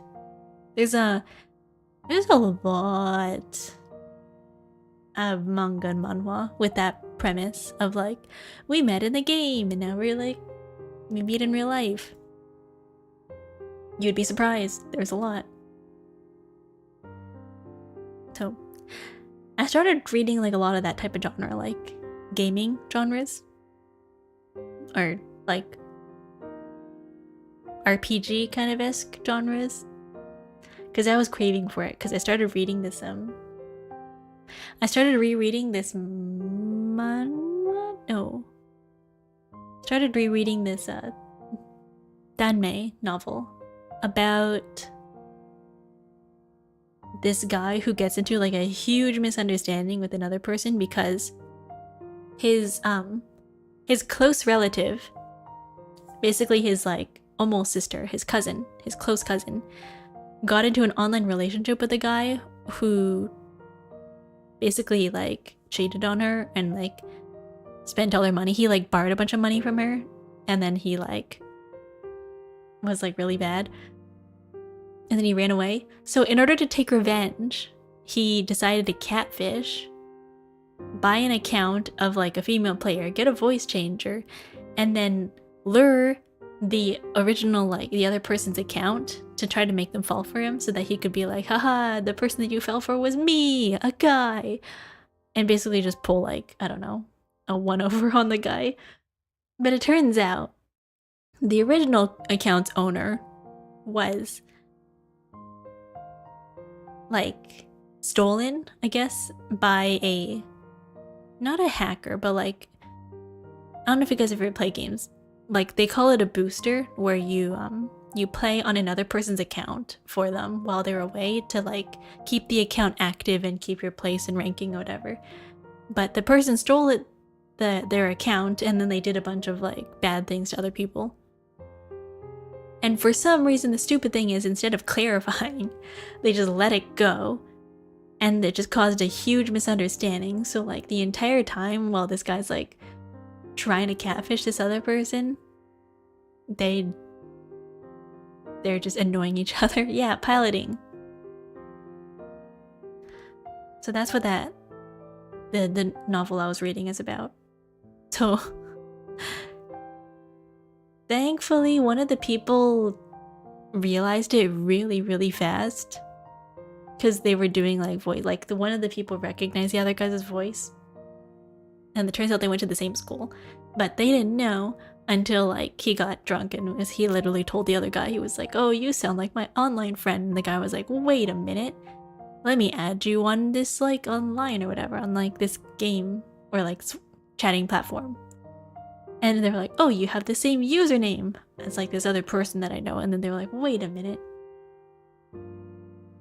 you got the same profile picture and whatever." And they're like, you are that person who's catfishing me. And then they're like, "Why would you do that?" And then it turns into like another big misunderstanding, because it turns into like, oh my god, maybe they secretly like me, and the only way they can approach me is by pretending to be a girl, and so I'll play along. And then it's because like this one guy's like, "Oh my god, I hate this guy because like he did that to my like close cousin, I'm gonna take revenge." And the other guy's like, "Wow, this person's trying really hard to make me like them." And like dumb misunderstandings like that. Also, by the way, if you are into ORV and you like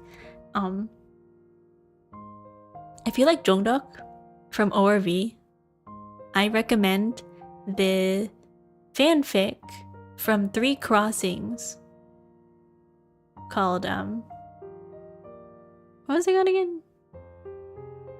It's a Good Day to Be a Dog? Or no, not that one. Something about this quote where it's like, you never know if the person that you meet online, it could be a dog.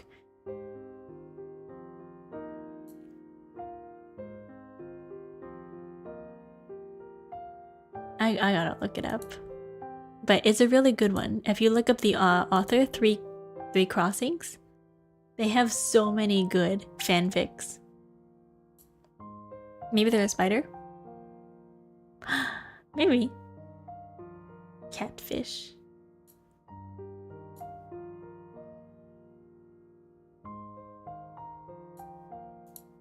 Who knows?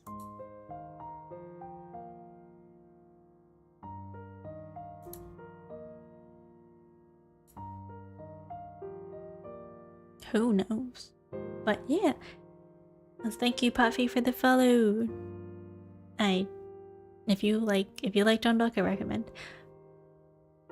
I heard rumors about the anime coming out, and then everyone's like, oh my god, they've been saying this since like 3 years ago. When is it coming out? They do the same thing about the Madoka Magica movie, and everybody gets mad. They're like, oh my god. They keep saying that there's a movie in production, but when is it coming out? It's been 4 years. I started watching. I'm caught up to the, what's it called? Witch Hat Atelier anime. It's so cool. I'm so happy. I really like what they did with the adaptation. The RV movie is out already. The live action's out, but we don't like to talk about it because it's so bad. Where the horse? We finished the game already. We finished it. We're just yapping afterwards. You are too late. You have missed the house. You have missed House 4. I'm sorry. No. Yeah, I'm sorry. You missed it by like 2 hours. That was 2 hours ago. To be fair, the game isn't that long. The game's like 40 minutes, half an hour.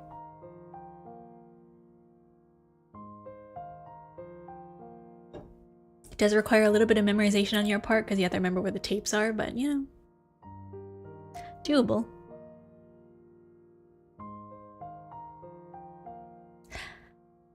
But no, there is an anime coming out for ORV, but they don't know when. Can you eat another one just for me? I don't have it on me anymore. I closed it. You're gonna have to watch the VOD where I talk about inflation in duck penises.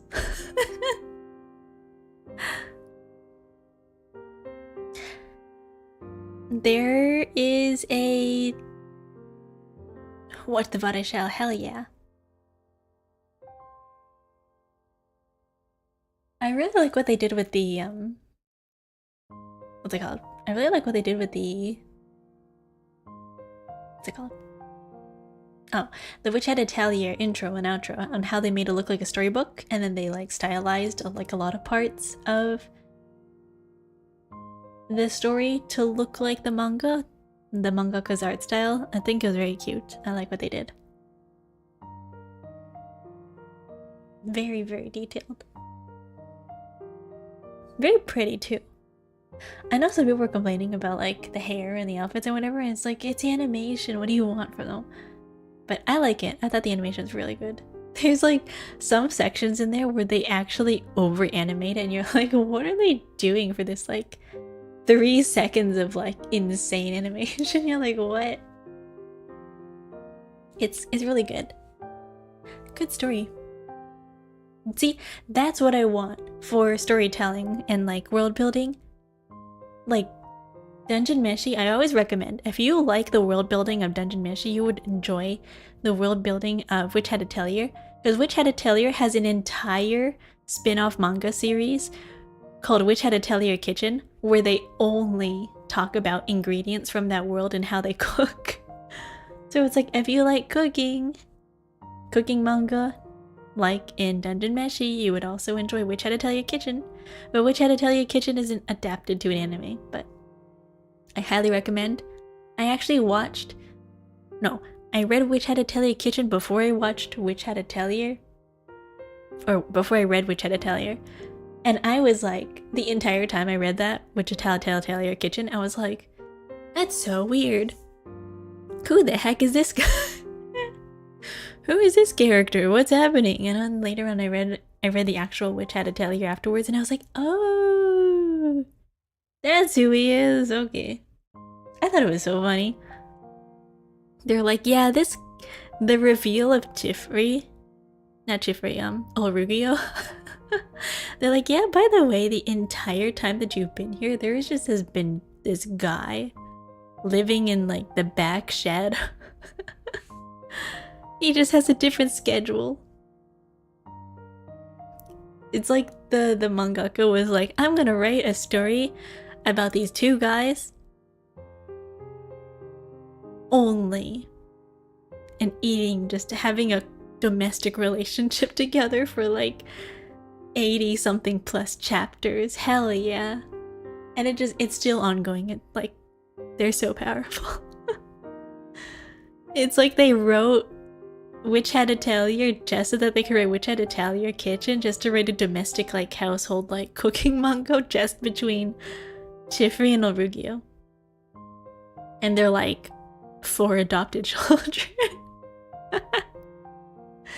Because the entirety of Witch Had to Tell Your Kitchen is basically like, because they have different schedules, like Orugyo's work takes him to work usually during the night, and when he gets like into his work, he like only focuses on it, so he has like very irregular hours, and usually ends up being him like sleeping during the day and then being up at night. And then Chifri stays up a little bit late because after the girls have gone to bed, he just kind of stays up late and has like a midnight snack or whatever. So they run into each other at nighttime, and mostly like half the time in Which Had to Tell Your Kitchen, it's just them being up at like 12, like midnight, and being like, yes, let's make soup. It's like, it's so funny. Also, I really like the world building in general. Like at the very end of the chapters, I really appreciate it when cooking mangas include a page entirely for the recipe. Even though in Witch Had to Tell You there was no need for them to include a recipe because it's not like you can make it yourself, but I like the fact that they have one. They're like, oh, if you would like to recreate this at home, you need like a handful of this specific type of berry and like some sugar and like some milk, and then they mix it together, and then they're like, oh, this thing creates like a luminosity type of sparkle because you have to sprinkle it with this type of powder, the powder of like fairy scales. And you're like, okay, that's very specific. And I like how they include measurements and everything as if they expect you to be able to make it. And I'm like, this is great. This is good world building.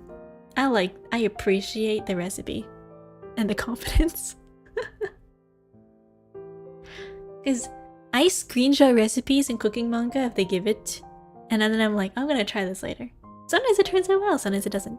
Like, I made a chocolate apple cake from Sweetness and Lightning. It turned out pretty well, actually. My cake actually rose for once. My sponge cake rose and it didn't fall. And that was amazing. I was like, hell yeah, for once in my life, I made a sponge cake that didn't turn into liquid. It was great. It was amazing. I was so happy. I was like, the first time in my life that I've ever made a cake and it didn't turn into liquid. Anyways, it's like almost 4 a.m. I have to go to bed. I should go to bed. I might be playing Subnautica 2 tomorrow at the afternoon. We'll see. I have to message Crew and Yashi, but maybe. I don't know if they're streaming it. But anyways, good night everybody. I will see you all tomorrow, probably. Oh my god. My nose is so clear now. My sinuses are so clear.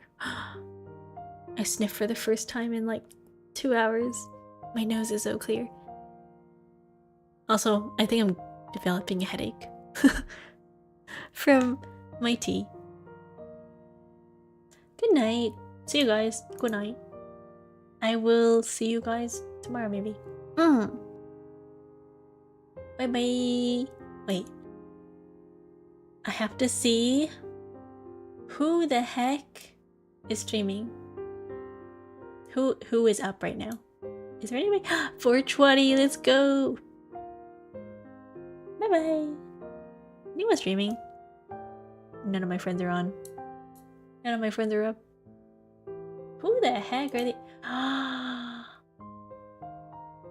Oh my god, nobody's streaming at this time.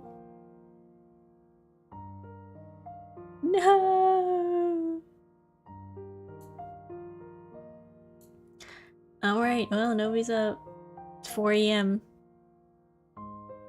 That's fine. Bye, guys. I'm gonna ditch you. I'm going to bed. Find your own people. Or watch the VOD, I guess. See you guys. Bye-bye. I will see you guys later, where we will have normal discussions about normal topics like fish and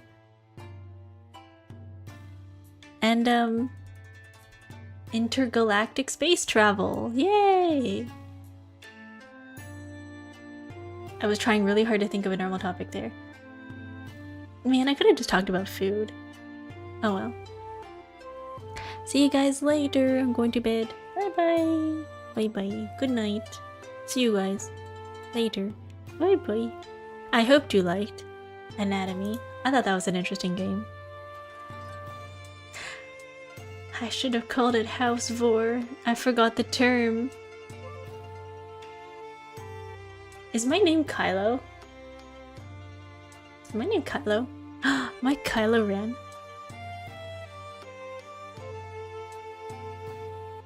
I walked in late. No, it's okay. I'll probably be streaming tomorrow.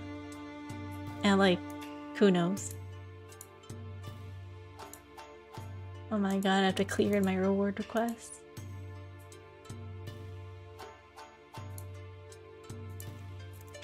Bye bye!